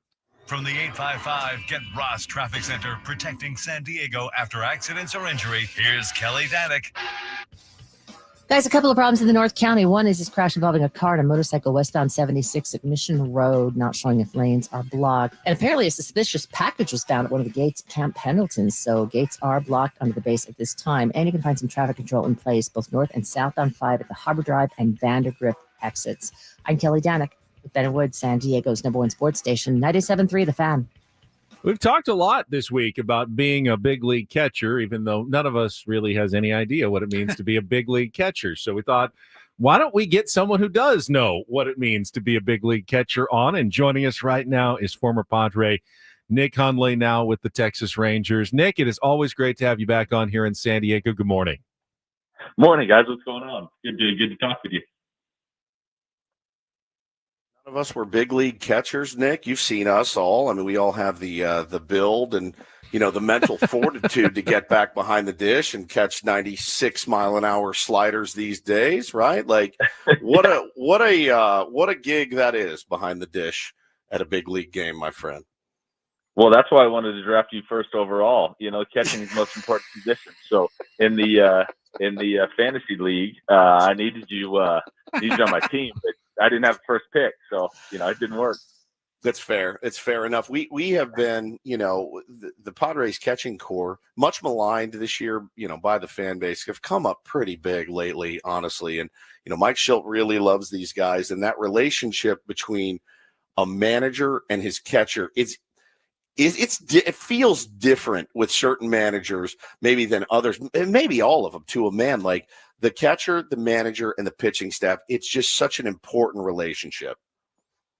Yeah, it really is. I think as a catcher, you're dealing with the staff more than any other player on the team. You're dealing with the hitting coaches, you're working with the manager, you're working with your catching coach, you're working with the bullpen coach, and you're working with the pitching coach. So if there's a coach that is in the dugout or on staff, like, you're connecting with them on a daily basis. So you are 100% an extension of that staff just on field. So to watch the relationship between a catcher and a manager is really important. And when a manager writes your name in the lineup, they have to trust that you're going to go out and you're going to function and you're going to run the plan and you're going to be able to do it and make adjustments on the fly. So for a manager to write a catcher's name in consistently is really, really important. Obviously, one of the biggest roles of a catcher historically, calling a game, reading the hitters, knowing his pitcher, calling the right pitches. But how much has that changed in the era of PitchCom, where we now, Nick, see pitchers with a little button on their belt calling their own games, especially veterans? How much has that changed for catchers, do you think? Yeah, I don't not a whole lot. When I came up, we had a really veteran staff with Chris Young and Jake Peavy and Randy Wolf and Greg Maddox, and a lot of those guys would call their own games. Like Randy Wolf, when I would throw the ball back to him, would call every single pitch just by the body movements. So little things he would do each pitch. So it's easier to call it from the mound now with PitchCom, but veteran guys have been calling their games for a while. Talking to former Padre catcher Nick Hunley, now special assistant for the Texas Rangers. We got a lot of friends over there, man. Skip Schumacher, Brett Boone, Nick Hunley. So what's the plan for you right now as a special assistant? Trade deadline is looming for everyone. You got, Texas in it, playing well, hitting the baseball, like doing the little things to win ball games right now. What's the plan? You don't have to give me your full plan unless you want to, Nick, here on the radio. But what's it like for you the next 48 hours or so? Yeah, well, we're meeting daily, pretty much from the middle of the day on. We're actually in Anaheim now, so playing the Angels. But working through options. The guys have played really well this last 6 weeks. It was a slow start to the season. But we feel like we've put a really good team together, and they're starting to play like it. So they've worked their way back into the mix, So having a bunch of conversations with teams, and there's not a whole lot that's happened yet, but I think these next 2 days are going to be pretty wild. So that's the exciting part. You get the draft in July of this job, in the front office. You get the draft in July and trade deadline at the end of the month here, and you really get an opportunity to improve the team in a lot of different ways. So from the minor league system to the big league team, and our guys are locked in. So it's been a fun couple weeks. Talking to Nick Hunley on a Big League Wednesday, and speaking of that Rangers-Angels game last night, friend Kyle Higashioka belted a couple of home runs, and Nick, he's kind of, for Padres fans, the one that got away this offseason. A.J. Preller made an offer. Texas Rangers made a better offer. He moved on to Texas, took advantage of the big season he had last year. I know Padres fans are saying, is there any way we could get him back? I'll just ask you, though, what are your thoughts on Kyle Higashioka and how he's done in Texas this year, and just how much you've had a chance to interact with him? Higgy's been awesome. Like, firsthand the type of person he is. And then obviously comes in and has the opportunity, the threat to homer at any point, which is huge. But the thing that makes him the most special is his interaction with teammates, just like you talked about at the beginning. I talked to him a couple of days ago and how him and the catcher Jonah Heim interact, and we have given up the least amount of runs in the league this year. And a lot of that's on the pitching staff, but a lot of that's on the catching staff too. Those guys are getting our guys in really good positions to be successul. The way they call games, the way they care. I really feel like I talk to our minor league catchers about this all the time. Like, if you are done with a game and you are more physically tired than you are mentally tired, you didn't do a good job. Like, you should be drained mentally trying to get these hitters out and trying to help your pitchers and put them in a good spot to be successful. And that's how Higgy is. Like, he's so locked in mentally to the game that what he's going to call and what he's going to do is going to be well thought out. It's going to be well prepared, and he puts our guys in a great spot. So yeah, you guys nailed it on the person and the player. We're really excited he's here. Such a good guitar player too, Nick. Talking to Nick Hunley here, special assistant of the Texas Rangers on a Big League Wednesday on Ben and Woods, and we were making a lot of. If a catcher just so happens to be traded to the San Diego Padres, now obviously a guy that's been here and knows a lot of the pitching staff, yeah, that'd be a great move for us. But if they went outside the organization and brought somebody in, here we are in essentially August. This guy's going to have to come in. He's going to have to learn this. He's going to have to learn the personalities. How difficult is that? Now, you've been traded early in the season. You've been traded before, but it was a little bit earlier than the trade deadline. How hard is it to get up to speed? I would imagine it's kind of like drinking from a fire hose, a whole new staff, a whole new set of signs, a whole new approach, the way you do things. How difficult is it for a catcher? Yeah. I think, I got traded in 2014 to Baltimore. So I took the red eye Saturday night, played Sunday morning. Then we went to Milwaukee that night and played I think it was Memorial Day game, like 1:00 game. So played like 2 games within a 24-hour period, it was wild for sure. And not knowing anything about a team in the AL East across the country. And so, but being able to have been in the league for, I think, 6-7 years at that point really helped. So I think it probably took 10 days to 2 weeks to really get up to speed on, hey, I feel actually comfortable knowing these guys and their names and going out there and connecting and being able to call pitches that they wanted me to call. So I think if for a young catcher, it might be a little different, but for a veteran guy that comes in, I don't think it's as big a deal after the first week, or around that spot. So if there's an opportunity to improve and make your team better, I wouldn't shy away from trading for a catcher. Meanwhile, there's players also obviously who won't get traded, but they're probably looking around and wondering, is our team going to be a buyer or a seller? I know the Rangers have kind of been, I mean, right on the borderline, but just a game out of a playoff spot right now, knowing how competitive Chris Young is and Boch and everything. It feels like you guys probably feel like you're right in this thing at this moment. Is that kind of the sentiment right now? Yeah, I think that with the expanded playoffs, it gives a lot of teams hope. So, which also increases the market for the sellers, and there's more demand, or there's more opportunity to sell higher on players. So, yeah, we're right in the mix. We're excited about our team, just like you guys should be in San Diego. I mean, watching the Padres playing hard, and in a great spot. So, yeah, for sure, the next 2 days for the Padres and Rangers are going to be pretty interesting. Never a dull moment here in San Diego, Nick. Always, in the next move and always rumored to be in the next big move. How crazy do you expect this deadline to be? Because we were talking earlier about it's typically slow, the couple days leading up, and then a big flurry of moves. How active do you think teams are going to be? Yeah, I think it's going to be. I'm not an expert in this subject, but I think it's going to be a little bit slower, just based on there aren't. It's good for the game for me because more teams are trying to win it all than last couple of years or the last 10 years. I feel like so there are more teams that are in there, more teams are going for it. There are more teams bunched up, so there's not as much supply, for lack of a better word. So it's going to get to the point where I feel like some team has to overpay for some guys, and at that spot, teams will move. But I don't think it's going to be as active, but I could be totally wrong.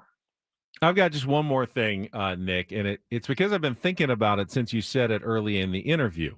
And it's how Randy Wolf, you said, used to call his own game simply by body language. And I think about how intense teams try to steal signs nowadays and, looking for anything like that. How did he keep that from not getting picked up from other teams? What did he do to let you know what he wanted to throw next without the other team catching on to it?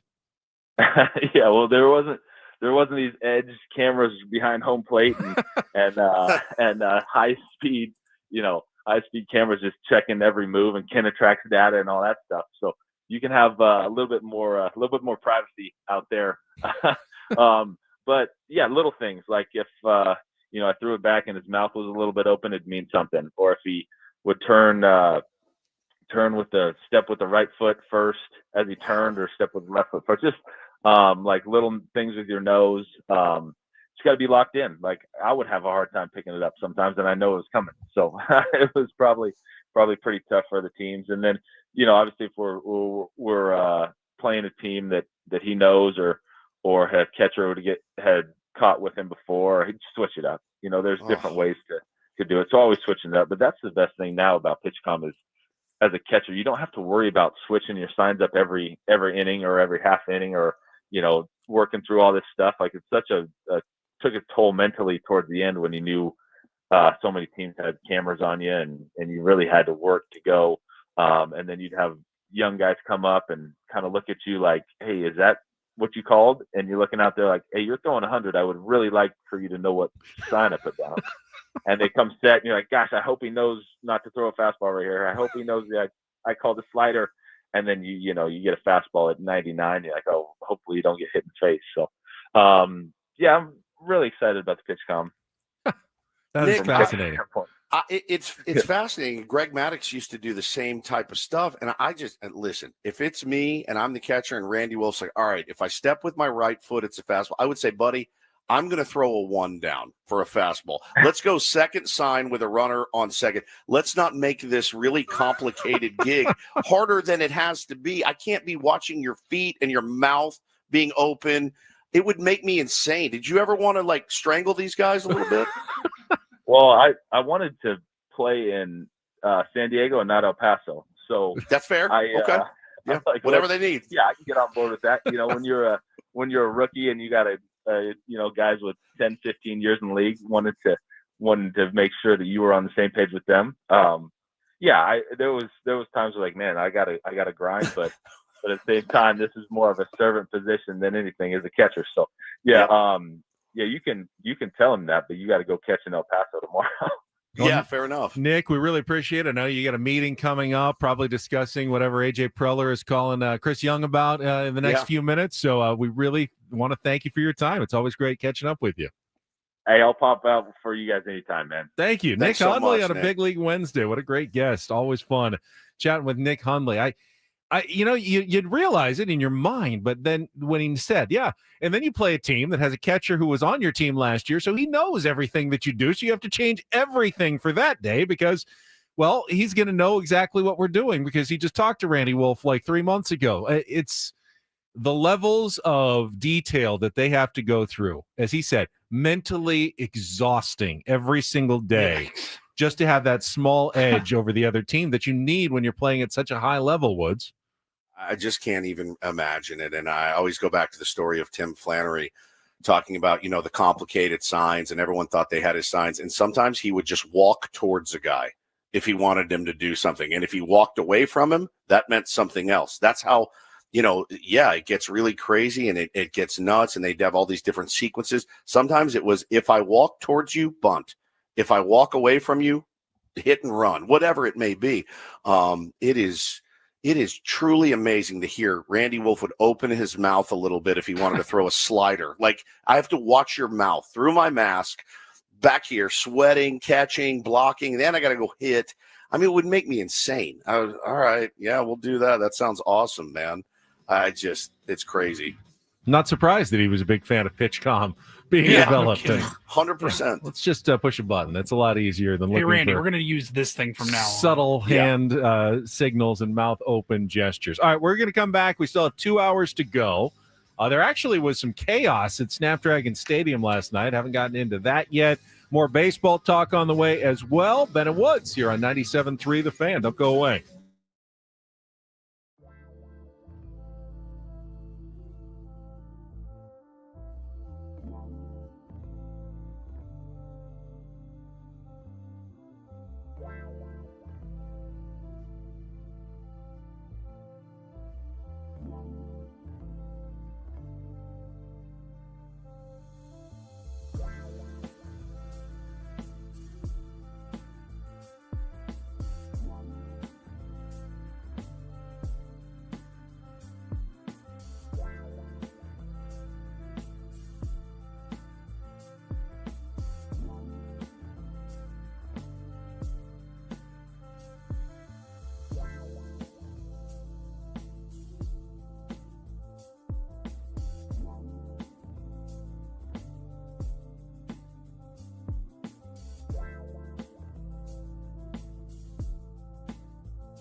All right, my friends, we are halfway home on a Wednesday. Ben and Woods 97.3, The Fan. Yeah, just kind of anxiously awaiting the trade deadline, see if the San Diego Padres can improve. Winners of 4 straight, pretty epic performances from the guys. And, it's been an interesting vacation. I use that term loosely since we started. But if you missed the open, go back and listen. It was pretty entertaining stuff. Lots more to get to about this crazy, crazy evacuation that we had last night here on the island of Kauai. Wait, you don't consider fleeing from a natural disaster a vacation? Come on. No, not even a little. And also having to get up and do a show, I have like 2 hours of sleep and anxiety-ridden sleep. And I did, my wife, I think she got a little bit. She was like, look, don't worry about the show. Like, and I go, yeah, you're right. Ultimately, like, we're safe and that's the most important thing. But, it's important to me and you guys are important to me. And I don't think either of you would have had a problem if I was like, hey, bro, it was obviously an insane day. I'm not going to work. But, I just felt like I can't call in tired. You just can't do it because I work with Ben Higgins. Like, if that were the case, he'd work 3 days a year.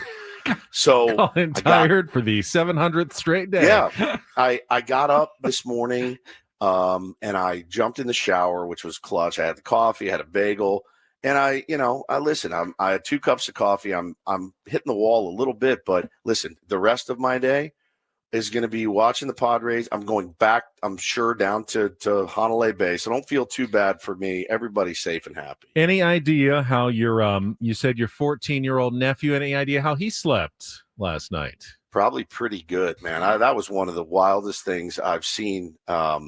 We went to get some shave ice yesterday as a family. My brother's here with his wife and their 2 kids. My oldest nephew is Oliver. He's going to be 14 in a couple of weeks, and Owen is 10, and my son Bo and Taylor 7 and 4, and they love each other so much. The cousins just gravitate toward each other, and that's really special for us. And we all get along really well. And we went down to get some shave ice, and we're sitting at the table eating it. And I looked over and I go, "Hey, these 2 girls are checking you out, Oliver." And he's a football player. He's tall, handsome. Now he does have the broccoli cut, and I busted his balls constantly. They all do. The broccoli cut. My brother said he recently went to camp, and they weren't allowed to take their phones, but the camp would send out pictures of all the kids, and you had to go in and find your kid. Oh, there he is. They said you couldn't pick out your child. You couldn't find him in a lineup of 35 other kids that all had the broccoli cut. So I was busting his balls about that, but these girls are looking over. And they are looking and looking. And I go, hey, they are looking at you. I go, go get her number. He's like, no. My brother's like, yes, go get her number, man. Like, you have to learn. And I said to him, I go, look, you're on your phone constantly. I go, you have to learn how to interact with people, especially of the opposite sex, right? Like, you have to do it. That's not on a, you're not texting and hey, what are you doing? You're on an app, whatever. Like, go up, introduce yourself, and get her phone number. Sure enough, man, if we're not sitting there, they keep looking. They get up and leave, and Oliver goes, fine. He walks over. I watch him, blah, blah, blah, blah, spitting his game, comes back. He goes, I got it. And he was texting with her all day. She came down to the beach to hang out with him and was like, actually, she's a local, was actually giving us really good advice about, what to do in this emergency, in this emergency that we went through yesterday. So, pretty incredible stuff to watch in real time. A young player out on the field. I loved it. Now that's kind of the ultimate team vacation dream. You go on vacation to Hawaii, you meet a local while you're there. I mean, when the tsunami warning hit, did he the old, hey, this could be our final night on Earth? And like a plot for like every movie ever made where a family goes on vacation. Like the teenage boy is always trying to pull a number.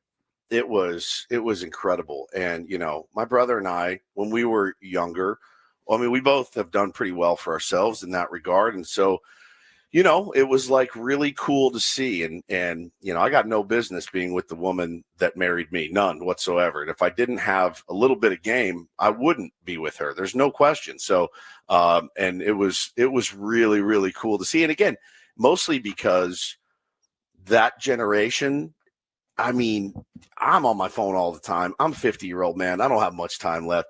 They are glued. He is glued to his phone. And I'm like, you've got to learn how to talk to people. I know how to do both. I can be on my phone and I know how to talk to people. So to watch him do it, walk up, introduce himself, get the digits, it was so cool to see. All right, this is not exactly going to shock you, but I was never Rico Suave back in the day and was not really comfortable approaching, ladies and girls trying to get phone numbers and the such. Ladies. So Ladies. I really didn't. 14. I really did not. I didn't do the singles like buy someone a drink at a bar thing. I never really did. Woods, I know that you obviously did that, but how did you deal with the rejections? Like, because that would be the hardest part. That's what you're afraid of when you're a guy and you go up and say, "Hey, can I buy you a drink? Can I get your number?" And they like laugh or say no or what. That always was intimidating to me. And I got rejected plenty. You just let it roll off your back and kind of on to the next one. Wasn't meant to be. Never feels good to be rejected, but it certainly set me up for success in a career of sales and recruiting and then radio. Plenty of rejection in radio, certainly. So I think it helped me along the way. And, it's like one of the best lessons I ever learned is, man, you got to ask for the order. You have to ask for it. If you're in sales, you got to ask for the order. You have to. And I was turned down more times than not. It's kind of like baseball, man. 7 times you fail. You got to learn how to deal with that failure. And so I'm glad I learned it at an early age. And that's pretty much how I learned, was by approaching women. And, my brother and I were talking about it, some of our family vacations when we were younger, meeting girls when you're on vacation. There was nothing better than that. And I was so happy for him to see him go up and actually, do it. It was wild to see. I was brimming with pride. Well, I hope you get to actually enjoy some vacation at some point here in the next few days and things calm down a little bit and you can get a little sleep and catch up, because that is really what you do deserve when you go on vacation with your family. We're back here. Obviously, we're still in work mode. We appreciate, though, that you are with us, Woods. Tier 1's appreciated. And yes, I did ask Woods if he saved the equipment from the potential tsunami just in case. I had pictures of like the equipment sitting in a flooded room somewhere and being completely useless for the rest of his trip, and wouldn't see him again until late next week. So yes, I did ask him if he took the equipment with him while he evacuated. And it's funny because my brother was like, let's just go to my hotel. Now we're in a house. They have one room. And I go, Brent, I'm not. He goes, just pack up the equipment. And it took me so long to get this equipment perfect. Paulie and I had to go through it. I was like, please don't do that. Oh, dude. I mean, the thought of packing this equipment up, being somewhere else other than here, broadcasting the show this morning, honestly made me sick. And I would be remiss if I didn't tell you guys another quick part of last night is when we were sitting there on higher ground waiting. My mother-in-law's friend that lives here had us over to her house, and she was actually going to let us stay there should we need it. But she took us in, a very nice lady named Susie. She's a realtor here on Kauai. She knows everybody, and I mean everybody. She just sold Steven Still's property here. She worked with Jack Black. She sold Mike White his house here. Like, she knows everyone. She brought us in, took care of my children like they were her own, made teriyaki chicken for them, gave them string cheese, gave them ice cream, let them lay around on the couch, play with her dogs. It was 2 hours of a respite in a really, really crazy, crazy day. So that meant so much to me. Her kindness, I went, man, you don't know us at all. And you were so, so kind. And it was really, really cool. Really, really cool moment.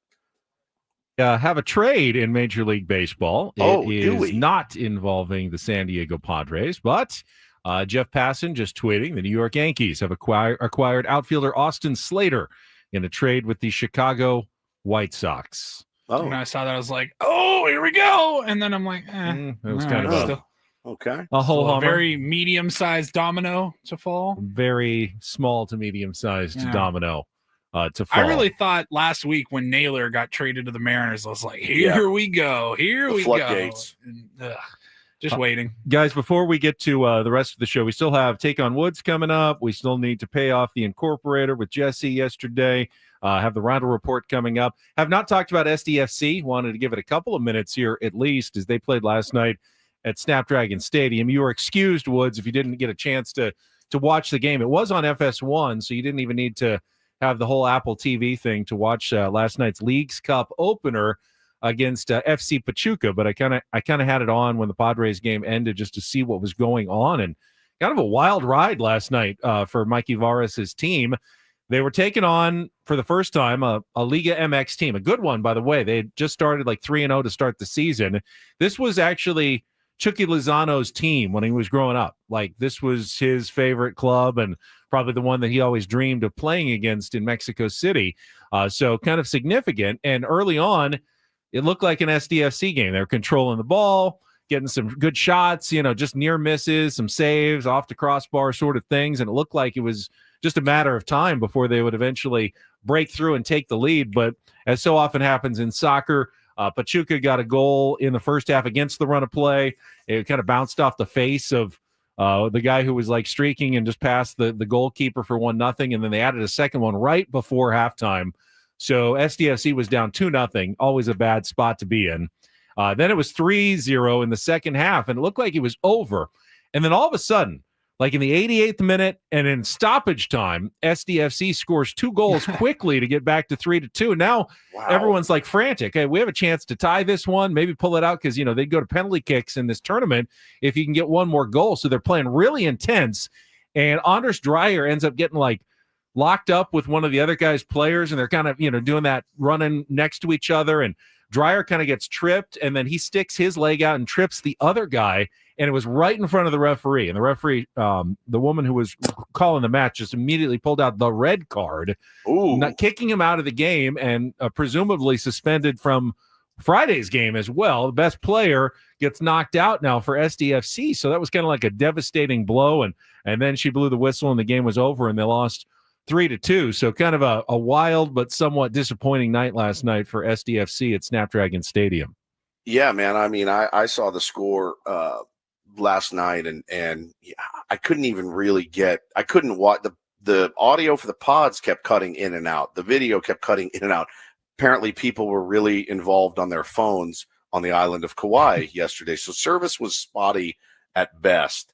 But yeah, so this tournament does it mean something? I mean, I know it means something. Like but Darren told us, I mean, it doesn't count in the like MLS standings. It's its own. It's like its own tournament, and you'll crown a champion at the end of August. It's the opportunity for certain teams to win something, right? But they're pool play, so they play 3 matches. They need to do well if they want to advance. Now they've already lost their first one, but there is goal differential as one of the tiebreakers. So the fact they scored 2 could help them if they win the next 2 matches and maybe still advance on, but. Obviously, it's a setback to get started. The other thing, so after Anders Dreyer got kicked out, and I'm not even sure what happened, like one of the assistant coaches for the other team started getting into some sort of scrap with someone, and he got a red card and got like escorted off the field. So things got really chippy and wild and kind of intense at the end of the match last night.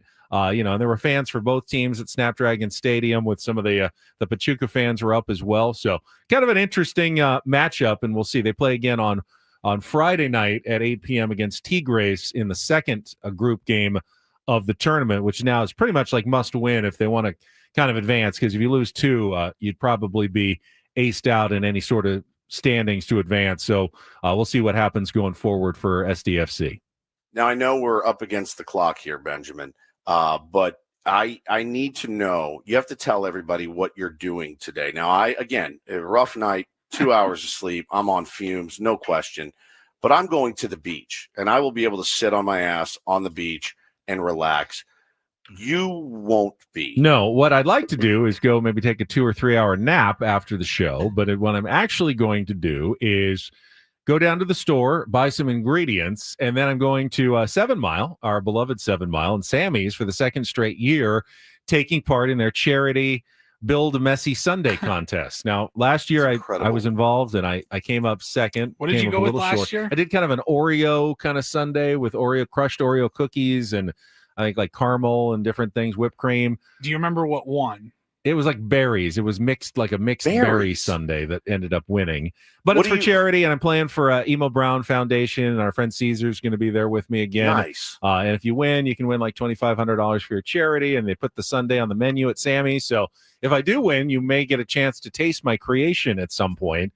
But there's taste your creation. I would taste your creation anyway. There's like 7 or 8 other people who are competing as well. So I'll do that. Now, hold on. You just said that you weren't great at pickup lines. That may be one of the best pickup lines I've ever heard in my. Would you like to taste my creation? Yeah, in my entire life.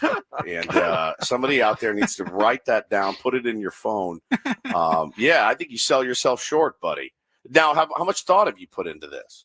I put a lot of thought into it, but I keep changing my mind at the last minute. I've kind of gone through a couple of iterations of what I want to do, and I'm still kind of, if you don't want to tell us, what direction toying in the last minute. Are you going fruit or are you going chocolatey? So right now, my main ingredient is my secret ingredient is going to be Nilla wafers, and then strawberries is kind of what I would go through together. But we'll see. I could change that still.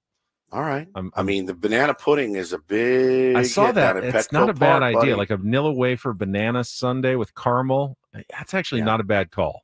Well, I can't wait to taste your creation. I don't want to give it away though, because I don't want anyone to steal my idea. So I'm going to keep thinking about it, and I'll let you know how it goes tomorrow. Good luck. Then, of course, I'm anchoring again tonight in at Channel 10. So have another long day ahead. And then, of course, tomorrow, nice easy day with our 4-hour show, and then the round table, and then the trade deadline, and then anchoring at Channel 10 again. I'm going to be dead by the time we get to Friday, honestly. I'm going to be dead by Friday. Man, I'm going to miss you guys on the round table tomorrow so much. I've already got You have the equipment. I don't know why you can't do the round table too, but fine, whatever. Wow. It's more of an in-person thing. All right. We need a contestant. We can make it work if you'd like. You can do Take on Woods remotely, and we will play our game next, our musical trivia challenge. If you want to be our contestant, call now, 833-288-0973. We can qualify you for a trip to Las Vegas and Motley Crue tickets, but you got to take on Woods in our next segment, 833-288-0973. It's coming up next here on San Diego's #1 sports station, 97.3 The Fan. First, though, Woods and I want to tell you about Trust and Will. Again, you never know what life is going to throw at you when a natural disaster may unexpectedly hit. And if you are not prepared, if you don't have your documents in order, you could leave your family in a really bad situation, Woods. Yeah, I mean, having that peace of mind, knowing that it's all done and my family knows exactly what is going to happen. Yeah, it certainly gives you a little bit of peace of mind, as I mentioned, and they make it so easy. It takes 25, 30 minutes to go in, fill everything out, and go to trustandwill.com. When you check out, use the code FAN, F-A-N, at checkout. They'll give you 20% off, which is that's not small potatoes, Benjamin. It doesn't really matter what age you are. I mean, we waited in way too long until we were 49 to do this. You should probably, if you have a family especially, just get it done, even if you're in your 30s. You just want to have those documents and the peace of mind, knowing you don't have to worry about it. It's affordable. There's no lawyer's office, billable hours, anything like that. Just go through the simple process, answer the questions, set up your will, set up your trust, avoid probate court, and take care of your family in the future by going to trustandwill.com.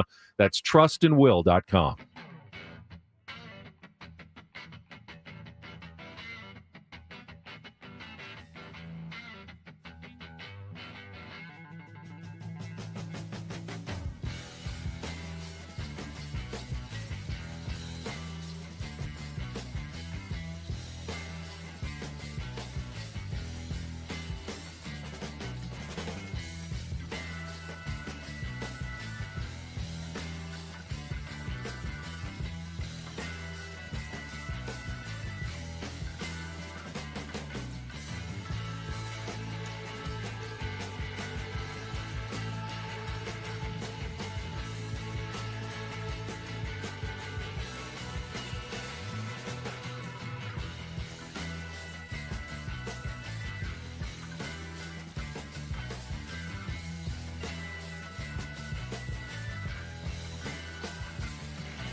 Hey players, things are about to get real here in San Diego. Introducing the all-new Hamul Casino Resort. With a 200-room hotel tower, exciting new eats and drinks, plenty of new places to play, and a luxe spa and salon. Hello, rooftop pool and deck. It's where players can play their hearts out and enjoy all the perks that come with it. It gets real this summer at the all-new Hamul Casino Resort, the players' place.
Padres right now in pretty good position. I think Fangraphs has them up to 60% for their odds to make the playoffs. It was like at 50 4 days ago when they started the winning streak. Yeah. So that's quite the turnaround. Now it also tells you how quickly things can change, and we'll go through the standings, some of the other results in baseball coming up here at the bottom of the hour. First, though, it is time to play our game here on a Wednesday. Let's take on Woods.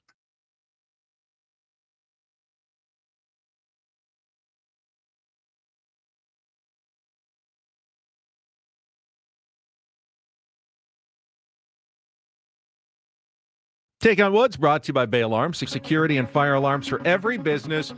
We got you. And Woods, say hello to our contestant today.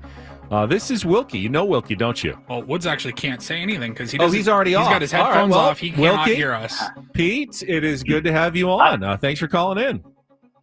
Hi, Ben. How you doing? I'm good. Are you ready to try to play this game today? I'm ready. I'm ready to go. All right. And how do you know Woods? We're on the Tier 1 baseball team together. Wow, that's quite the coincidence. But hey, look, you're right there. You got called in, and you made it through today. So congratulations. You'll be playing to try to qualify for our grand prize drawing. It is a 2-night stay at the Park MGM Las Vegas, 2 tickets to Motley Crue on September 19th, and a $100 gas card. You can catch Motley Crue's Las Vegas residency at Dolby Live at Park MGM September 12th through October 3rd. Get your tickets at Ticketmaster.com. All right, you know how the game works. You get to pick the category for our 5 questions of musical trivia, and here are your choices. Mothers and Fathers, still there. 5 song titles that include either mother or father. Not on Any Map, 5 song titles with fictional places in their name. And our new category today, The Eyes Have It. 5 bands that all begin with the letter I. So, Mothers and Fathers, Not on Any Map, or The Eyes Have It. Wilkie, what'll it be? We'll go Mothers and Fathers. All right, we're going to go with Mothers and Fathers. So again, every song title includes either mother or father in the title. You'll have 60 seconds. If you don't know an answer, you can say pass. We'll come back to it if there's time left on the clock. First question's the 2-second song. Paulie will play you a little music. He's queuing it up now. You need to give me the song title and the artist to score that point. Wilkie, are you ready to play? Yep. Let's go. All right, let's do this. Category again is mothers and fathers. Wilkie, your time begins when Paul plays the music. Good luck. Let's take on Woods. Father figure, George Michael. Correct. Which 1966 Rolling Stones song about housewives using Valium begins with the line, "What a drag it is getting old"? Correct. Lead singer Art Alexakis sings about his dad walking out on the family, in which 1998 song by Everclear? Father of Mine. Correct. One of the earliest hits for Cat Stevens was which 1970 song about a parent's heartbreaking conversation with a child who wants to break away? Father and Son. Correct. ABBA's Bjorn Ulvaeus sings about turning away an amorous underage fan, in which 1979 single? Last one. Your mother should know. What was that again? Your mother should know. Close, but not quite. It's Does Your Mother Know? Kind of creepy sounding, but you did get 4 in a tough category. You got Father Figure by George Michael, Mother's Little Helper by Rolling Stones, Father of Mine by Everclear, and Father and Son by Cat Stevens. Is it enough? We will find out. Text Woods. Just text him. He should All right, he's putting his headset back on. Okay. All right, Woods. We got Wilkie from the Tier 1 baseball team. My beloved Wilkie. His score is in. Okay. It is now up to you. You'll have the same 5 questions in the same 60 seconds without getting the category. Your time begins when Paul plays the music. Good luck, Woods. Let's take on Wilkie. Father Figure by George Michael. Correct. Which 1966 Rolling Stones song about housewives using Valium begins with the line, "What a drag it is getting old"? Mother's Little Helper. Correct. Lead singer Art Alexakis sings about his dad walking out on the family. Father of Mine. Correct. One of the earliest hits for Cat Stevens was which 1970 song about a parent's heartbreaking conversation with a child who wants to break away? Cats in the Cradle? Incorrect. ABBA's Bjorn no. Ulvaeus sings about turning away an amorous underage fan, in which 1979 single? Who is it? ABBA's Bjorn Ulvaeus sings about turning away an amorous underage fan, in which 1979 single? I have no idea, and I don't even have the energy to guess. All so right, I'm out well, that with means Wilkie 3. then, with a 4-3 score, has won it today. Congratulations, Wilkie. Well done, Wilkie. You are in. Say hello to Woods. Hey, Woodsy. Hey, buddy. Nice job, He pal. he almost got that one. That was Does Your Mother Know by ABBA. But the one you Okay. missed that was the difference was Cat Stevens' Father and Son. Father Category and was Son. mothers and fathers today. So Who did Cats in the Cradle? He didn't do that, did he? Cats in Harry Chapin. Harry, yeah. Harry Chapin. That's Yeah. right. Yeah. Yep. Oh, well. Plus, that if that wouldn't have fit in the category anyway. No, so. I know. But if I'm going to lose, it's good to lose to Wilkie. Wilkie's my beloved. My beloved. Congratulations, pal. Hey, bud, have a great trip, okay? Thanks, pal. I will. Hang on the line, Wilkie. All right, we will get Wilkie's info for the drawing for Las Vegas. We will come back and take a look at the rest of the action in Major League Baseball as the Padres have started to build a little bit of a wild card lead over the last couple of days. Can they now hold on to it as we head into the final 2 months of the season? It's all coming up next on San Diego's #1 sports station, 97.3 The Fan. Well, quickly, Benjamin, let me tell all the fine folks out there listening about Loan Pronto. If you're maxed out on credit cards, and many of you are, I get it, struggling with high interest debt, pay it all off in days with Loan Pronto's rapid equity loan. You can get cash out now without touching your low rate first mortgage. No appraisals, no waiting, no BS. That rapid equity loan program at Loan Pronto is pretty incredible. You can, one client got $300,000 approved in under 24 hours, paid off debt, did their kitchen, cut their monthly expenses by $1,800. They got instant approvals, low rates, no hard credit pull up front. That equity is yours, my friends. Use it. Get cash out to consolidate your debt down to one easy low monthly payment.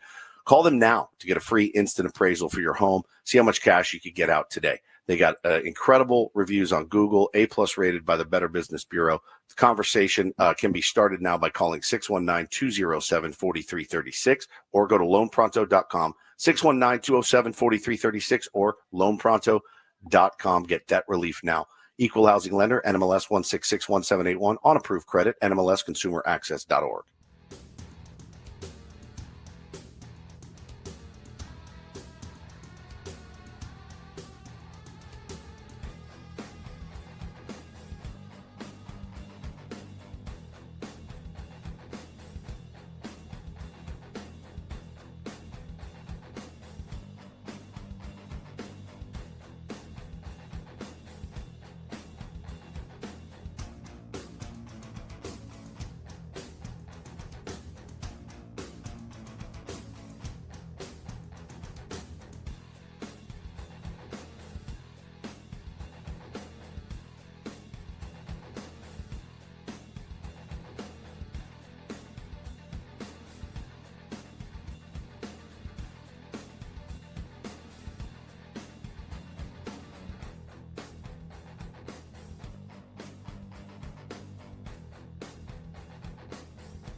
Hey players, things are about to get real here in San Diego. Introducing the all-new Hamul Casino Resort. With a 200-room hotel tower, exciting new eats and drinks, plenty of new places to play, and a luxe spa and salon. Hello, rooftop pool and deck. It's where players can play their hearts out and enjoy all the perks that come with it. It gets real this summer at the all-new Hamul Casino Resort, the players' place.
perusing Kevin Acey's really good newsletter that he sends out every morning, his Padres Daily, and some good quotes from Jackson Merrill talking about the triple, the RBI go-ahead triple he had last night that gave the Padres a 2-1 lead in the bottom of the sixth inning. And Jackson said, no one deserves it more than I do. and this is Jackson Merrill. The it's so true. The reason he said that is, and I didn't know this stat, but Kevin always comes up with some pretty good stats. So nobody in Major League Baseball is essentially getting worse luck on barreled balls than Jackson Merrill. On balls that he barrels, he's hitting 382, which sounds, 382, that's good. That's not good. In Major League Baseball, the average on balls that are barreled is 556. Wow. So he's hitting 174 points below the Major League average on balls that are barreled, which, once it leaves the bat, you can't control where it goes, which means he has hit tons of scorching liners that have been caught in the infield or tracked down by some outfielder who makes a remarkable catch. And, we all have seen it over the last few months. Jackson has been pretty unlucky, but the numbers do indicate that is very true. So he said, and now I get an RBI triple on a ball that I basically just hit a chopper to the first baseman, and thanks to a great hop and the outfield playing way shifted over, I get an RBI triple out of it. And that, of course, was completely lucky. But he says, hey, no one deserves it more than I do. Yeah, man. Truly, that's a staggering stat. 70 points 174 points below the league average on barreled balls. It is like that's just staggering. And it's one of those things where it's so hard to do. It's like, hey, don't change a thing. We got a guy like that on our tier 1 team. He barrels every ball. He hits it right at guys. And you get frustrated. And you're like, bro, don't change a thing. Keep doing that. And the luck will eventually turn around. And hopefully that's the case for Jackson, because he's right. We've seen him get robbed, seemingly dozens of times this year on balls that he scorched. So just keep it up. Keep doing it. Do it, 4 times today and let the chips fall where they may. Quietly, he's now riding a season-best 9-game hitting streak, hitting just under 300 during that streak. The previous 19 games, he was hitting 132. You remember the struggles he had gone through. Luis Arraez, he upped his hitting streak to 12. That's just 2 off his career high, I believe, with a 1-for-2, 2 runs scored, and a walk last night. The one streak that ended, Manny Machado's streak of 6 consecutive multi-hit games ended as he only went 1-for-4, but he definitely made the one count. His 20th home run of the season. He is exactly on pace for how many home runs does anyone want to guess? 30. 30. The back of the baseball card, as Manny told us, never lies. And, he said it back in May when he had 3 homers. He goes, yeah, I'll get there at the end of the year. I always do. And now, of course, he is well on pace to getting to where he always does. He's also leading the National League. And I didn't realize this until yesterday. We didn't talk about it, Woods. He's the batting leader in the National League. 301, which is, in Tony Gwynn's day, 301 wouldn't even get you in the top 10 usually. You wouldn't make the newspaper list of the top 10 batters in the National League. But nowadays, 301 is that's the top hitter in the National League. So a batting title is certainly within the realm of possibility. One of the closest contenders is Arraez, who's up to 293.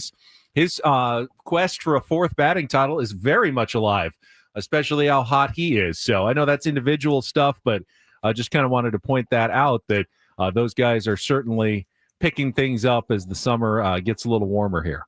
Yeah, and hitting that 20th bomb, that will be 10 straight 20-homer seasons for Manny Machado.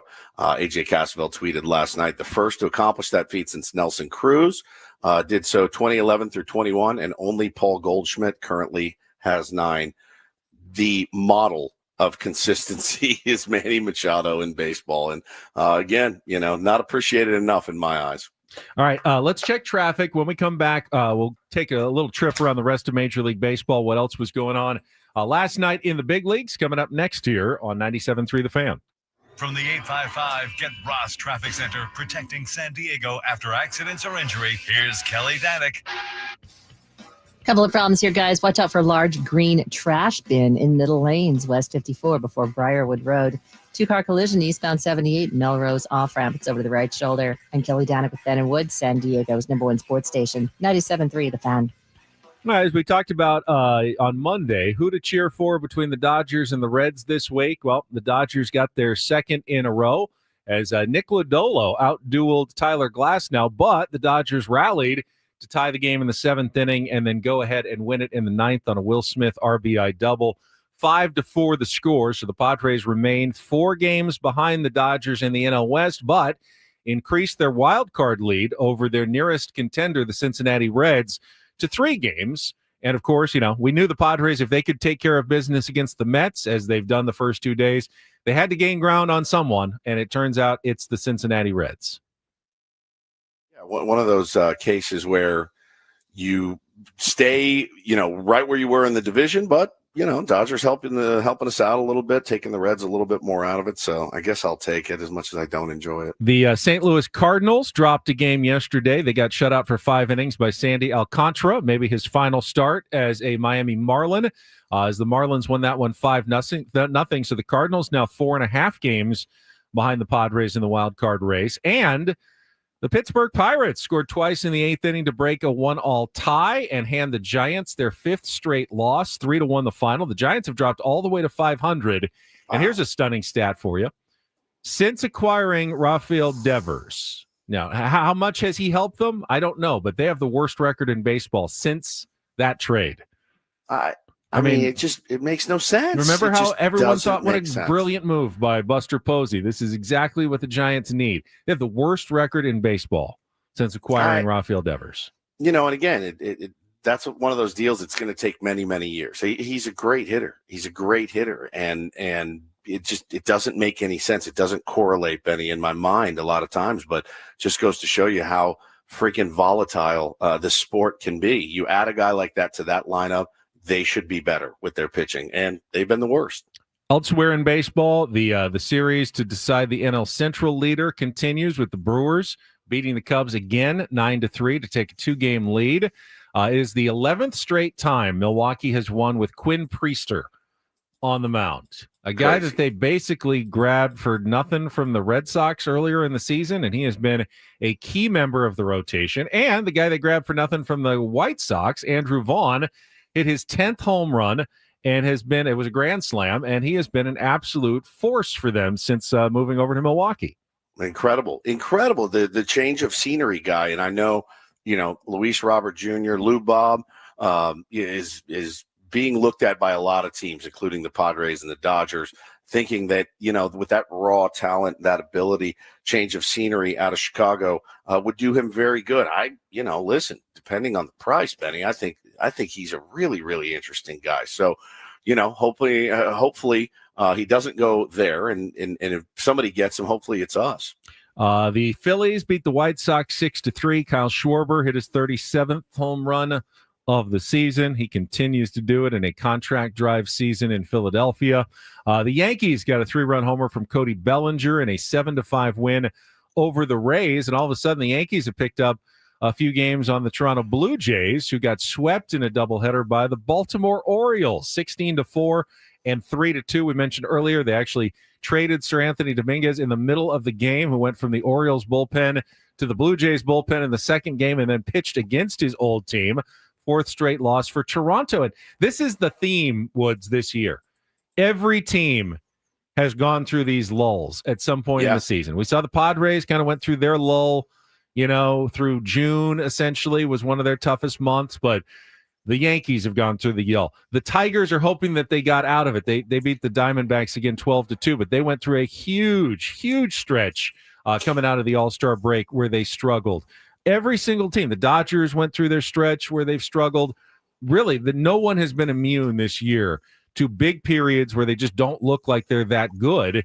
And the only team that really looks consistently good right now is the Milwaukee Brewers, who have the best record in baseball. Does anyone really think that they're the World Series favorites? Because usually at this point in the season, you'd say the team with the best record after over 100 games is probably the best team. But I think a lot of people are having trouble convincing themselves that a Milwaukee Brewers team that looked like we're probably going to be also Rans in a weak division could possibly be the best team in baseball at this point in 2025. It makes no sense. And we forget this every year, don't we? I mean, every year we act so surprised that these really, really good teams that they're like, wow, what happened to them? It's just, it's the nature of this game that we love so much. And the Padres lulls, they actually have not been as bad as some of the, quote unquote best teams in baseball, some of the lulls that they've had. So yeah, it is.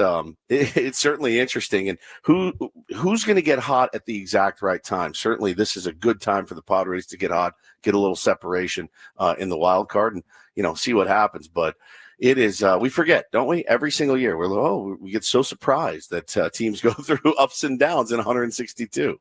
Meanwhile, some injury news from yesterday. A couple of notes, including Ronald Acuna Jr., who is headed to the IL with an Achilles injury. And I don't know if they've released the severity, but he definitely was worried about it, that this could be another fairly severe injury for a guy who has now dealt with two of them, and this could be number 3 for Ronald Acuna Jr. I mean, one of the best players, obviously, in baseball, one of the most talented guys. And, I mean, just must be terrible to be a Braves fan knowing you might be staring at another extended period without him. I mean, they're out of it, I guess, this year, so it doesn't matter as much. Still, tough pill to swallow. Yeah, extremely. And, I saw a lot of Braves fans last night getting up in arms, and, he wanted to be back. He plays a certain way.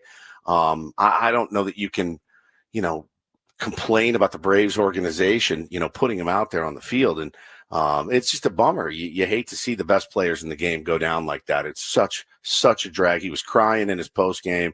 It's hard to watch, man. That dude, love him, hate him, whatever you feel about him. That guy genuinely loves playing the game of baseball so much, and baseball is infinitely better with him in it. So huge bummer for those guys. Speaking of really good players who are often on the injured list, Byron Buxton headed back to his second home on the injured list again. Another stint on the 10-day IL. I mean, the guy's always hurt. I know what to say. He's a phenomenal player. The guy is always hurt for the Minnesota Twins, which is unfortunate because he would be a perennial MVP type player if he could stay on the field, and he just hasn't been. The Twins, deal with a bunch of injuries. Royce Lewis is kind of the same way as well. The good news for the Arizona Diamondbacks, Eugenio Suarez is back in their lineup today. It's their last game before the trade deadline. Got hit by that pitch. What was it, in the hand? Earlier this week. X-rays, though, were negative, and the further imaging was negative. He's doing well enough that they can showcase him for one last day, likely his last day in an Arizona Diamondbacks uniform, as he remains kind of the most coveted offensive prize at the trade deadline with a number of suitors. The Mariners are reportedly still interested. The Yankees are interested in Eugenio Suarez. I imagine any team that really wants a bat is interested, but they all kind of also want to see, you're okay, though, right? We don't want to trade for damaged goods, broken merchandise here at the deadline, considering it's going to be a pricey acquisition even for a rental. I mean, it's crazy, right? You're putting him out. Like, he has such massive numbers this season. And, they're like, hey, we really need you in there, buddy. We got to have you in there because we have to move you. And, again, I think if you're the Reds, the Mariners, the Yankees, all those teams you mentioned, it would scare me if he went to the Dodgers. You know what I mean? Like, he is such a force offensively, but really going to run that guy out there for one day today, just so everybody can see that, no, he can swing. He can swing. Go ahead and pull the trigger on those trades that you drew up. It's crazy business. Pretty good day yesterday for Sandy Alcantara, too, probably making his last start. That's the last one. And gotta be. Just quickly, some details on that Austin Slater trade we talked about from the White Sox. Looks like Yankees just someone to fill in for Aaron Judge while he's on the injured list. Slater batting .236 with just 5 homers and a .721 OPS in 51 games. So a small move this morning. We'll keep our eyes out on any other moves. We got an hour to go still. Got a round of report, and we're going to pay off the incorporator from Jesse Agler. All coming up next with Ben and Woods. Don't go away. Going until 10 o'clock here on San Diego's #1 sports station, 97.3 The Fan.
It's here on a Wednesday. I was listening to a video from JP Morosi during the break about Padres rumors and buying versus selling, and nothing new really there. He mentioned Stephen Kwan's name, mentioned Luis Roberts' name, said Robert Suarez and Dylan Cease. Certainly they're listening on it, and mentioned the old, Padres trying to not add payroll, dealing with some financial, lack of flexibility perhaps at the trade deadline. And that seems like it's been a big talking point for fans. Is AJ Preller dealing with financial restraints from ownership? And I can tell you 100%, Woods, the answer is yes.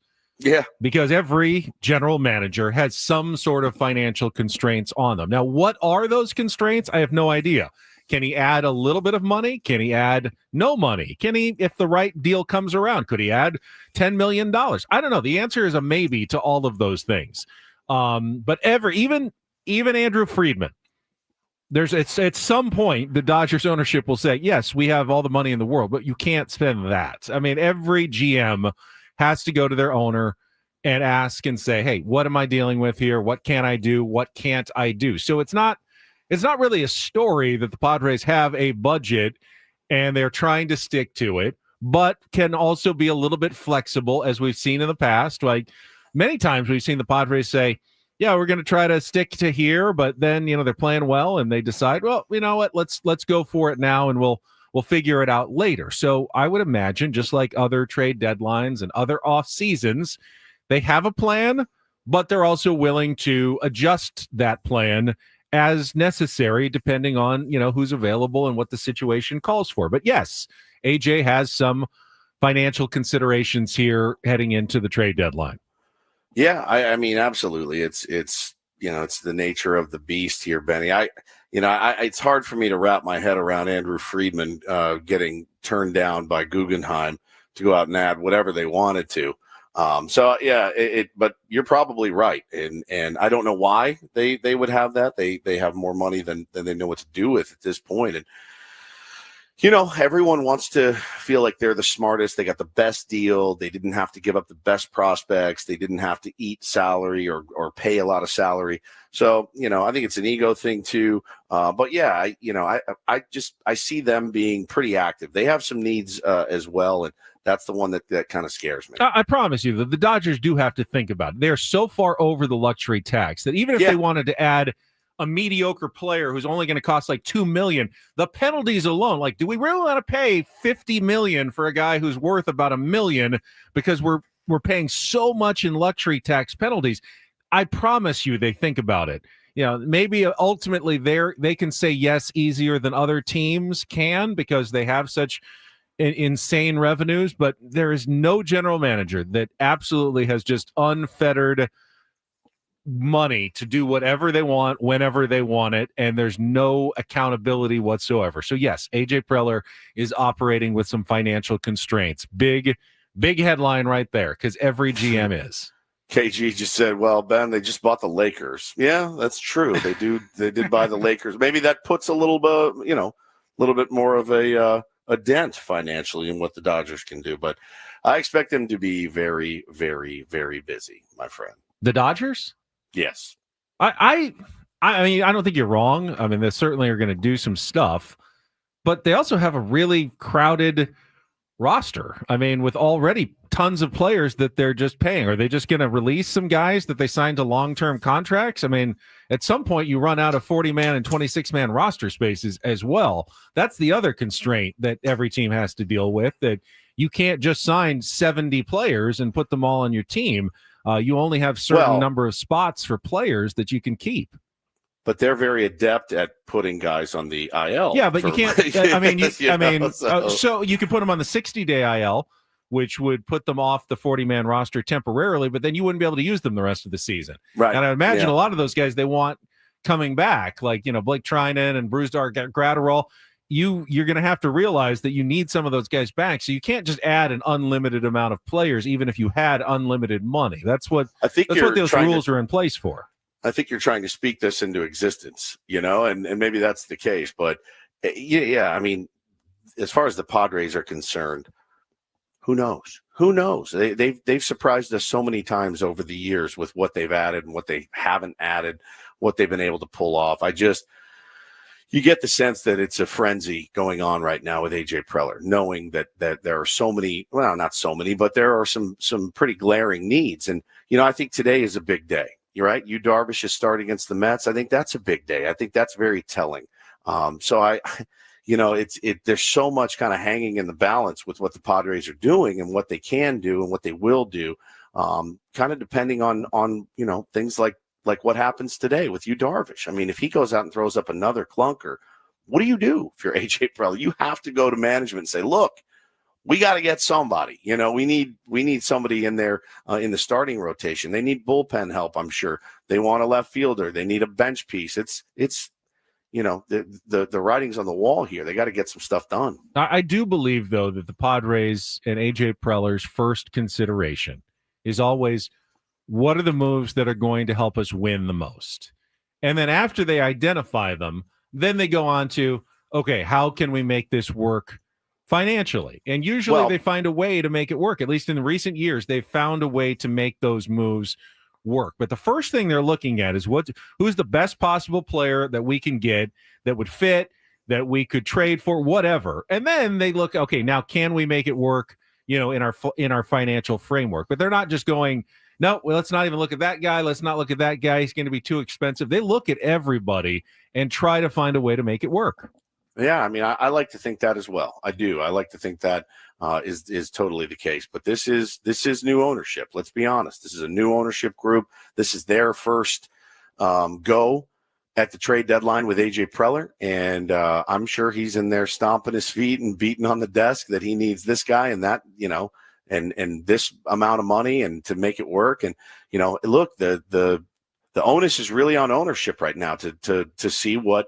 We'll see. We'll see how they do. It's not only a big trade deadline for AJ Preller, it's a big trade deadline for the new ownership. I mean, if a team that's been knocking on the door now for 5 years and they've got this amount of stars on the roster, you're 10 games above 500. We'll see what they are after today heading into the deadline. But that screams buy. Like any team in that situation, whatever you got to do to address your weaknesses and make your team stronger, this is the recipe. This isn't a team that's they're 6 games out, but they got some winnable ball games. They could go on a run and find themselves in wild card contention. No, the Padres are firmly in contention, and quite frankly, I'll be pretty disappointed tomorrow afternoon if they don't do anything or add very much on the margins. No I mean, which teams in the National League are going to be left? I mean, the Padres are the 3rd wild card team.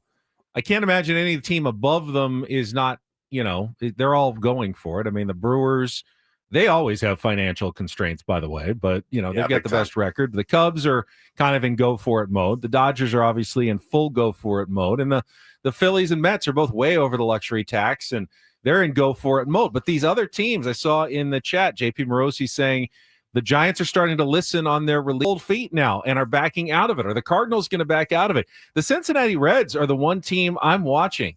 If they don't make any significant moves, if they don't go for it, you've thinned the field perhaps in the next couple of days, and the Padres could have a much clearer path to the postseason than we thought they did a week or two ago when we thought, they might be battling with 6 teams for one spot. Now they might just be kind of, conceded, I guess the Padres are going to be one of these playoff teams because no one else really wanted to make any moves to try to challenge them over the final couple of months. It's a good spot to be in.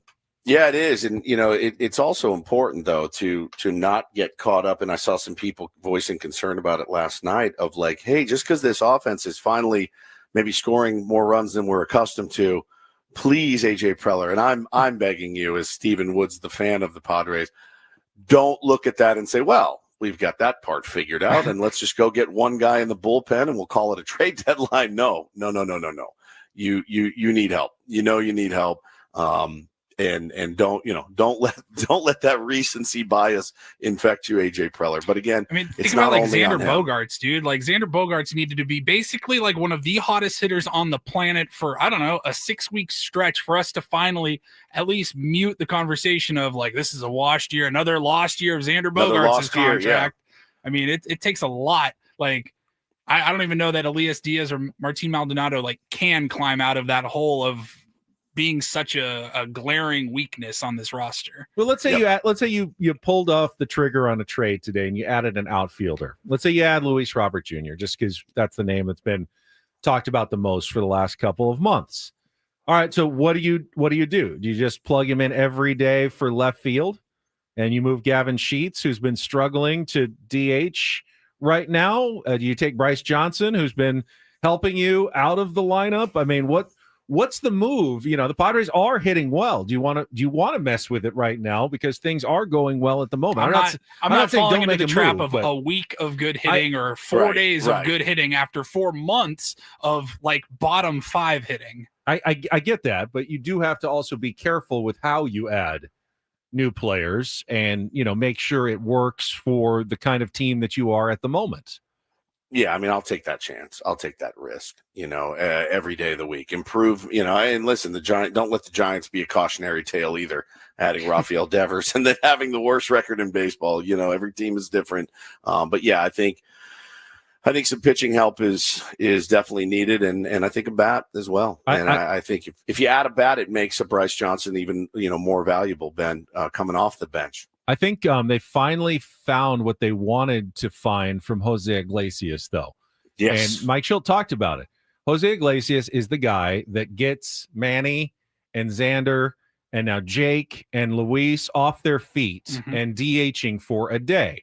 So I want to see that going forward, especially when a left-hander's on the mound. Put Jose Iglesias out in the field somewhere, get one of those guys a day at DH, make things a little bit easier. But when you do that, well, then you're knocking. If you add someone, then you're knocking. Right now, it's not a problem. You can put him in any day you want. But when you add, to the outfield, then you can't really do that anymore without knocking someone out of the lineup. So you are messing with what is right now a good thing. I'm not saying you don't make a move. I'm just saying you have to keep that in consideration depending on who and where you add them to your lineup going forward. Yeah, I mean, I trust Mike Schilt to figure out the best spots to use those guys. And Jose Iglesias really, especially with the glove, I mean, you miss nothing. I mean, if he's in there really for anybody, you miss nothing defensively. He's been outstanding. So, yeah, well, but again, I'll take my chances, with the improvement of the roster.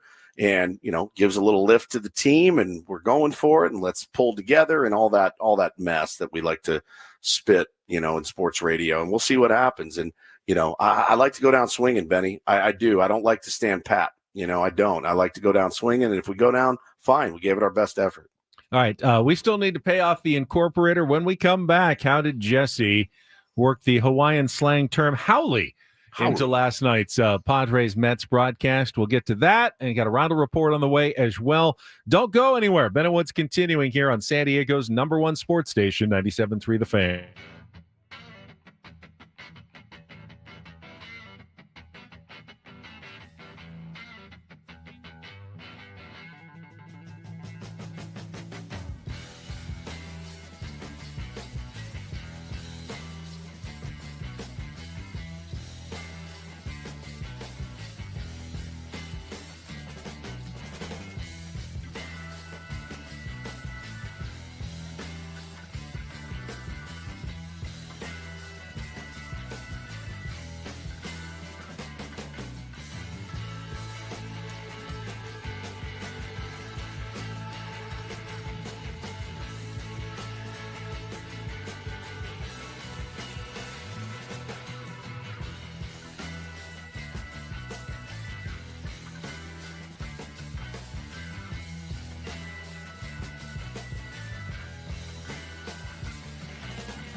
Hey players, things are about to get real here in San Diego.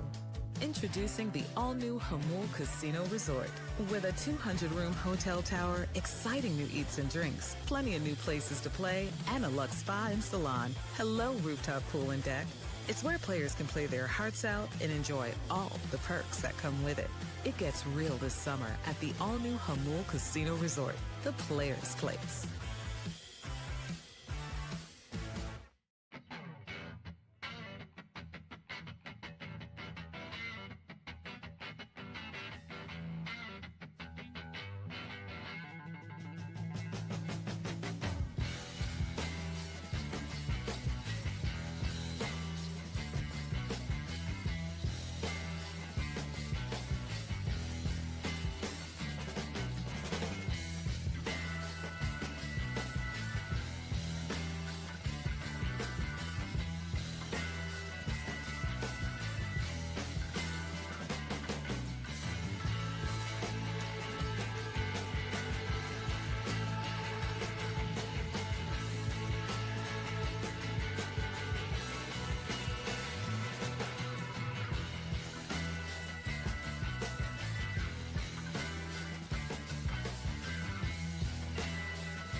Hey players, things are about to get real here in San Diego.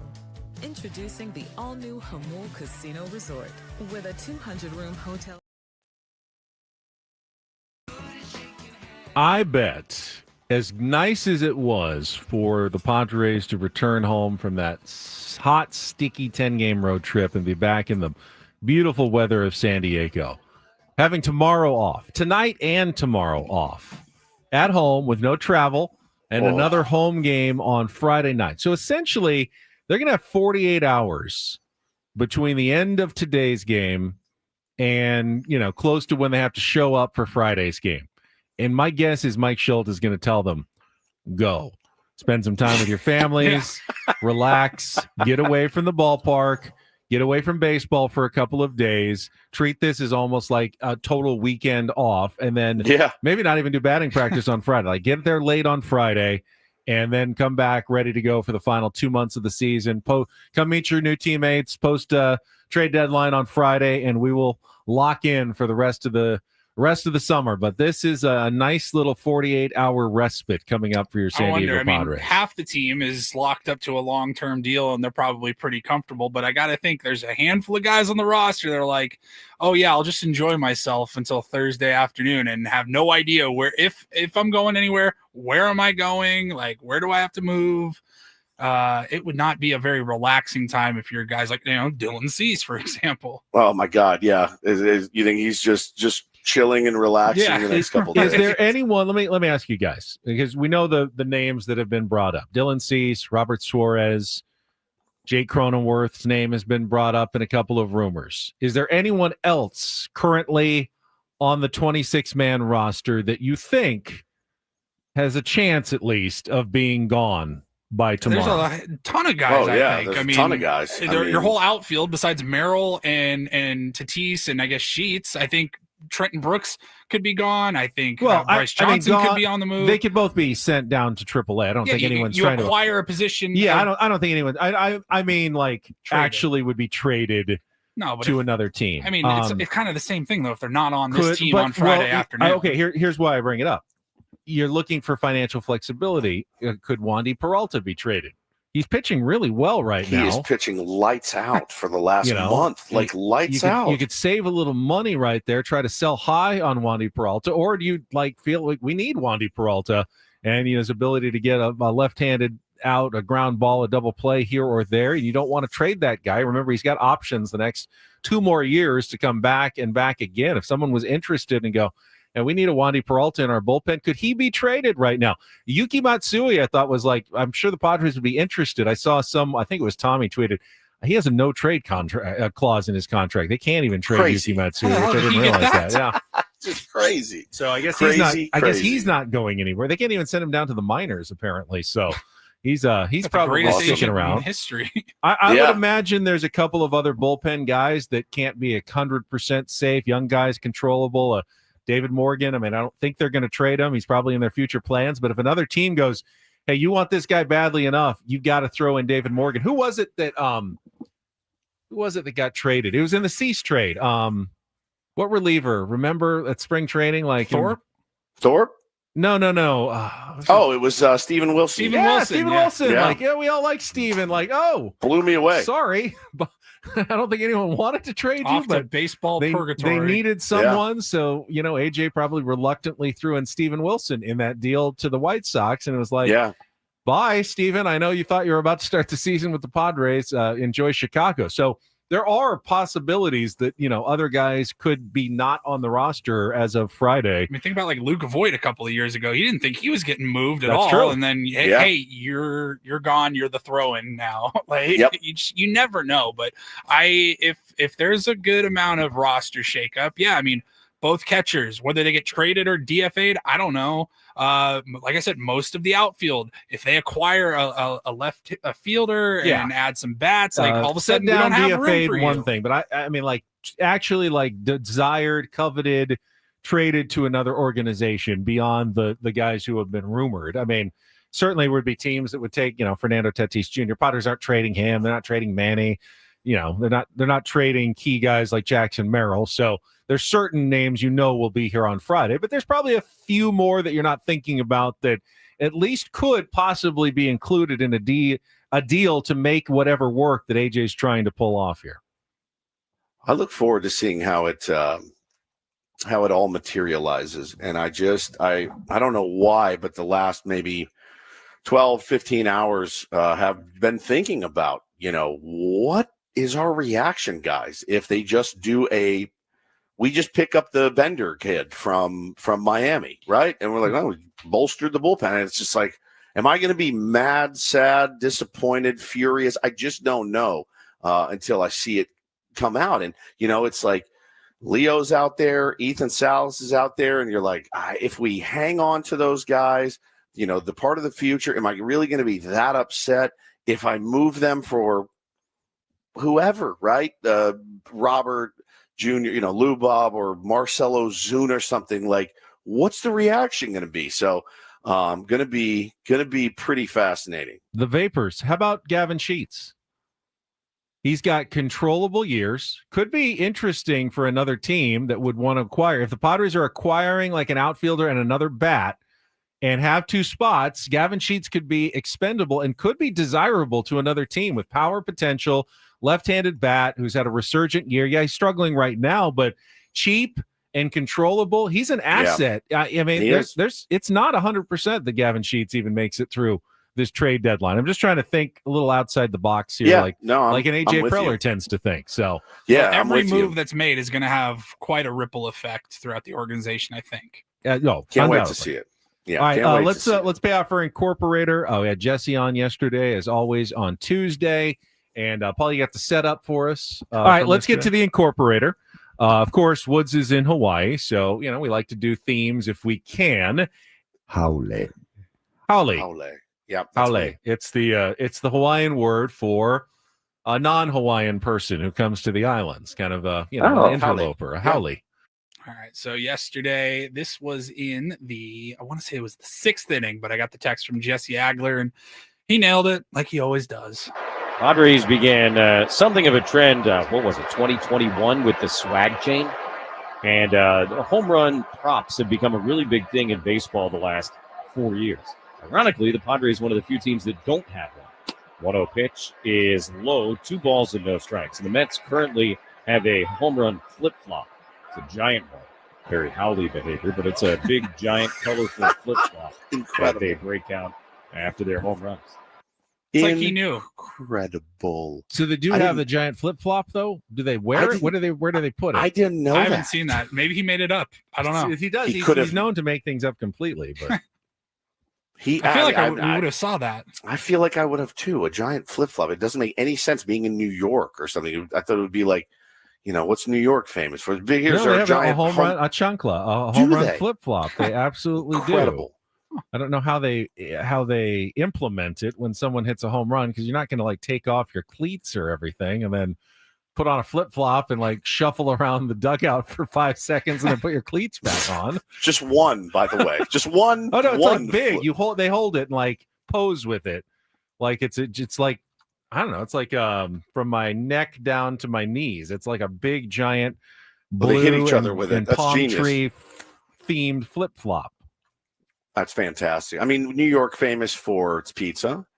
Right, famous for its bagels. You could do the home run bagel, and you just wear it around the big, oversized bagel. Put it around your neck.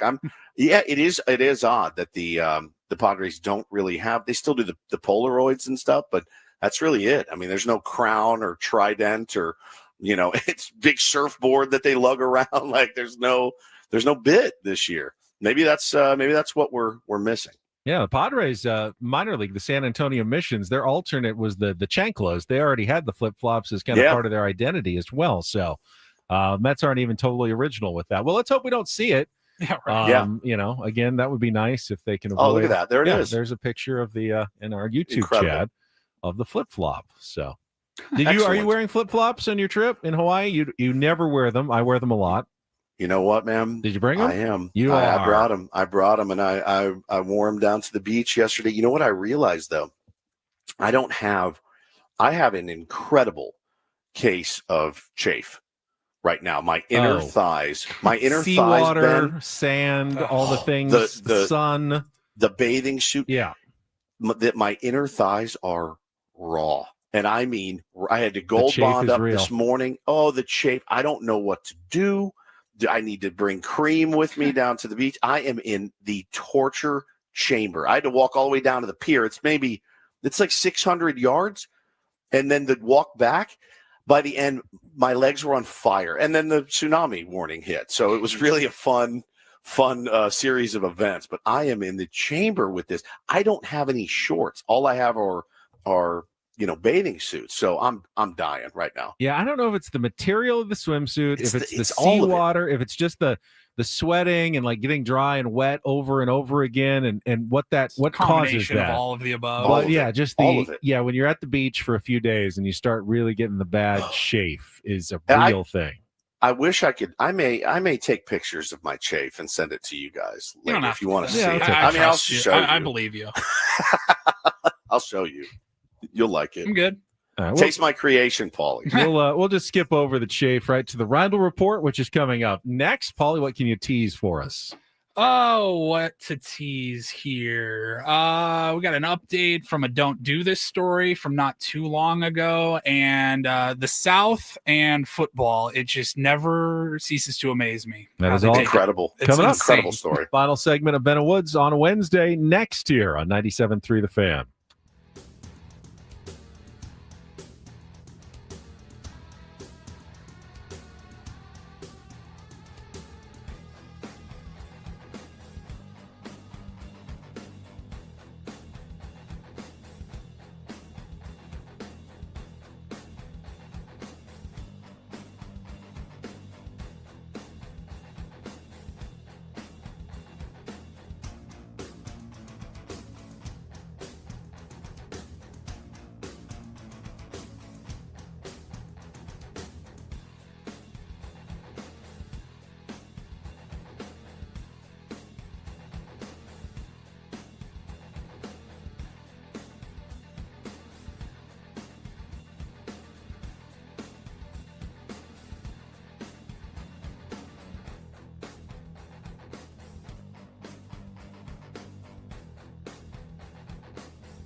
Hey players, things are about to get real here in San Diego.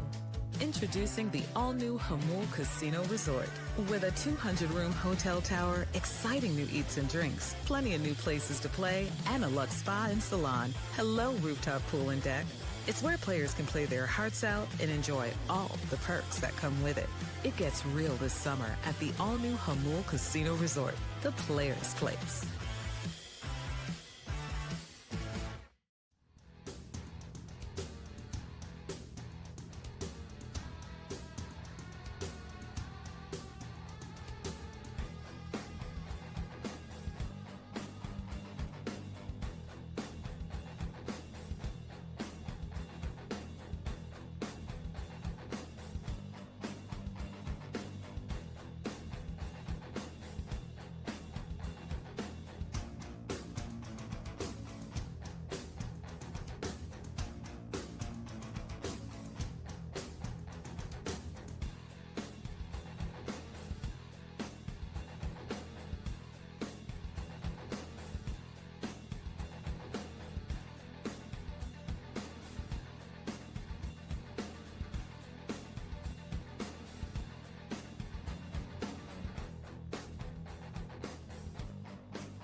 MLB Network released a list of Jake Peavy's top 5 World Series contenders this morning.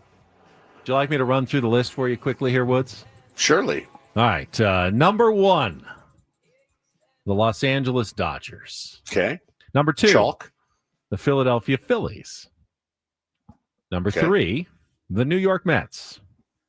Number 4, the San Diego Padres. Oh, I like that. And number 5, the Milwaukee Brewers. What do all those teams have in common? They're all in the NL. They're all in the National League. Every single one of his top World Series contenders is a National League team. He doesn't consider, I guess, any of the American League to be in the top 5 of his World Series contenders. Now, does he throw the Padres in there because he's, a Padres employee?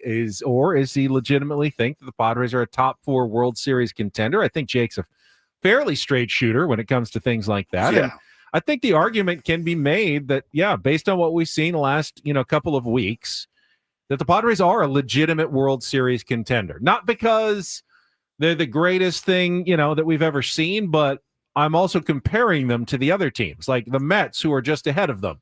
And they just beat the last 2 days, including handily yesterday. The Phillies, who they split 6 games with, they just played recently. The Brewers, who they took 2 of 3 from when they played them in Milwaukee a month or 2 ago. The only team on that list that they've really struggled with is the Dodgers, who they went 2-5 against. And, ultimately we'll see what happens when they meet in the playoffs. But those games were all close. They were all competitive, other than the ones that the Dodgers, gave up on. And we'll see if they get a chance to meet again. But, I think you can make the argument that, Padres are definitely a legitimate World Series contender at this point. I mean, it's crazy to think, 4 games behind them right now. We play them, next week? Is that right? August? Week and a half. August, 2 weeks. A week and a half, yeah. So, hold serve, my friends. Hold serve and see what happens. And those series could be massive. I'm ready. My body is ready. My mind is not ready, but my body is ready. All right, we'll check traffic when we come back. Paulie will get us some headlines, stuff we missed. The Rindle Report to wrap things up here on 97.3 The Fan. From the 97.3 The Fan Traffic Center, here's Vicki Pepper. Got some backup in North County due to some construction. The 52 East down a lane at Genesee. Due to guardrail repair, you're going to be moving at about 10 miles an hour from Regents Road. I'm Vicki Pepper with Ben and Woods on San Diego's #1 sports station, 97.3 The Fan. And get things started here with our today's edition of the Rindle Report. Now tuned into the greatest.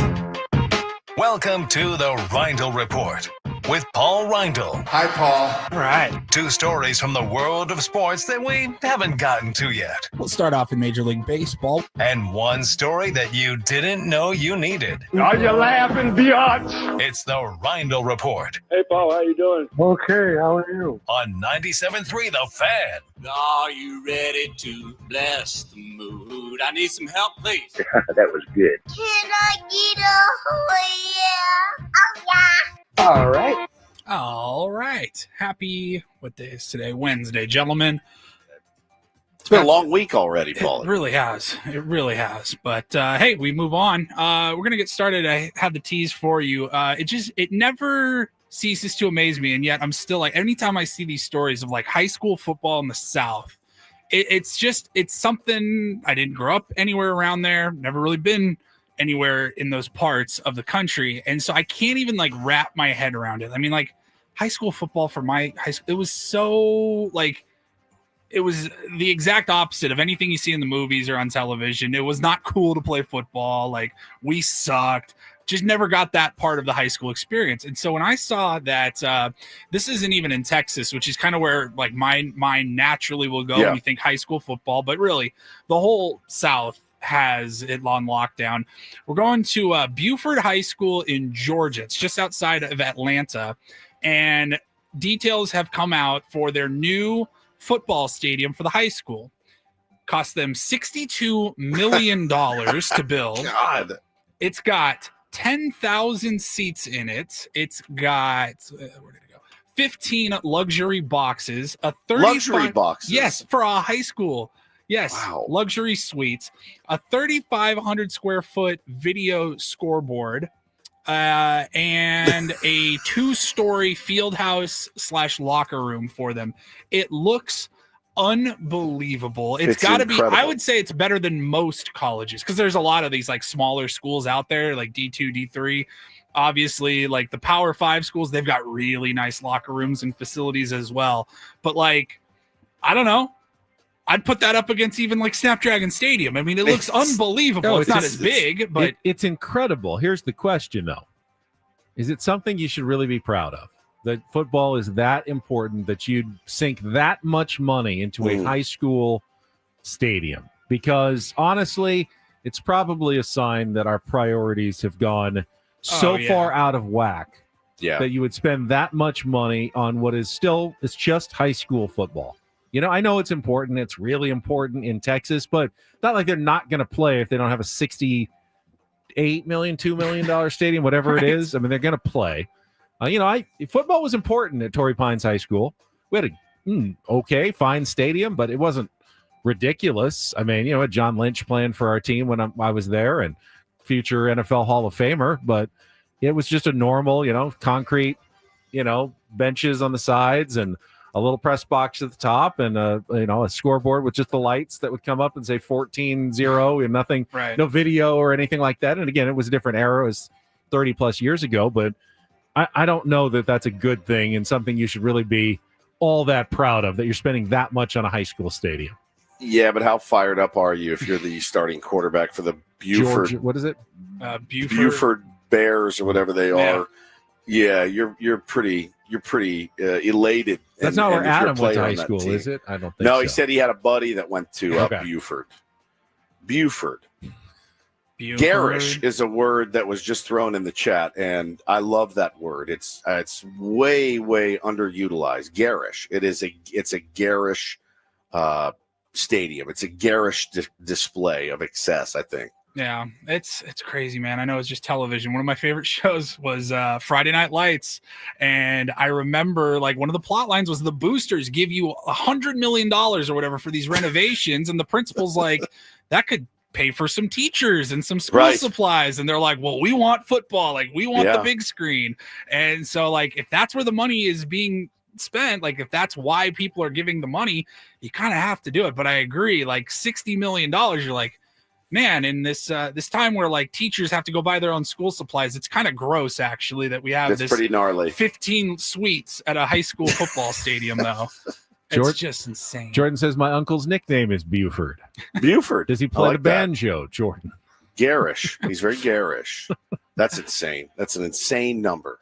Crazy. All right, we'll move on. I got an update. I know we talked about this during Don't Do This not too long ago, and we have an update. You guys remember the story of Caitlin Clark had the stalker? It was a guy from Texas who like sent her over like 800 messages, and he wasn't getting a response. Every time she blocked him, he got a new number or a new account and was like threatening her and making like sexually explicit comments. He even got in his car and drove from Texas up to Indiana to watch her play a game. And I believe he was like caught outside of the stadium. They said, there is no chance you're coming into this game, dude.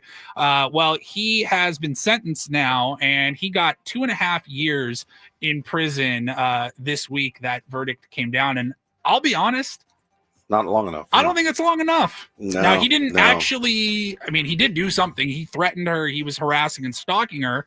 I guess you could say he didn't like physically assault her or anything like that. And I'm sure that's probably what his defense was. But like the fact that we saw like the lengths that he would go to stalk this woman. Like, I don't know that 2.5 years is enough for this guy. Like, we don't want you got that type of person out running the streets. We just did the story of the serial butt sniffer. We did in the LA area, and he's been a butt sniffer for a while and has been arrested for butt sniffing, on more than one occasion. You have to say it. How many times do you have to say it? When you are, you have to throw the book at butt sniffers the first time, I think, because then it discourages other butt sniffers from sniffing butt. And I think, these stalking cases are so weird. People are so creepy. Put these guys under the jail, especially the butt sniffers. It's like, what's that saying that Ben always said? Sniff my butt once, shame on you. Sniff it twice, shame on me. That's the saying at all. And I'm pretty sure I've never said it, but fine. God.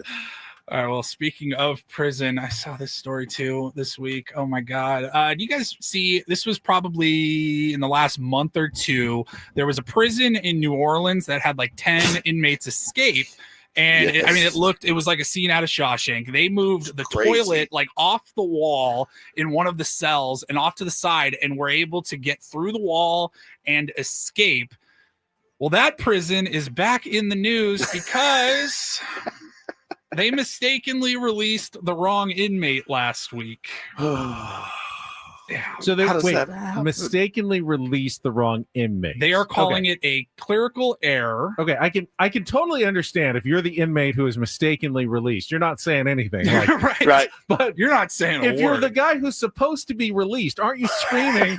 hey, I'm the one who's supposed to be going, not him. this guy. I'm The guards are like, yeah, we hear that all the time, Yeah, buddy. we've heard that song and dance before, buddy. Sure you are. Sure you're getting out. Sure you're getting out today, pal. Right on. Keep dreaming. So, I mean, this is insane. So this guy, Khalil Bryan, he's 30 years old. He was being held on a warrant for aggravated assault with a firearm, domestic abuse, child endangerment, and home invasion, has a criminal history, and now he has been released accidentally. And they're saying it was because another inmate who was scheduled for release had a very similar name. And they're saying it's a serious error. We take full responsibility. We have launched an investigation into this. But I'm reading here from CBS, like, nothing in this story says anything about what happens to the guy who was mistakenly released. I'm like, do they have to go find him and be like, hey, buddy, actually, you're not actually released? Or is it like, no, you signed my release. I'm a free man until I screw up again. Like, I have no idea, but it says nothing about like, yeah, we're in the process of, booking him again and bringing him back to this prison. Getting out on a technicality. Yeah, it's a technicality. And yes, we did mistakenly release Hen Biggins. Ben Higgins was the one that was supposed to be out, but Hen has been released. It's such a, clerical errors happen all the time. They happen all the time, and mistakes and technicalities and things like that.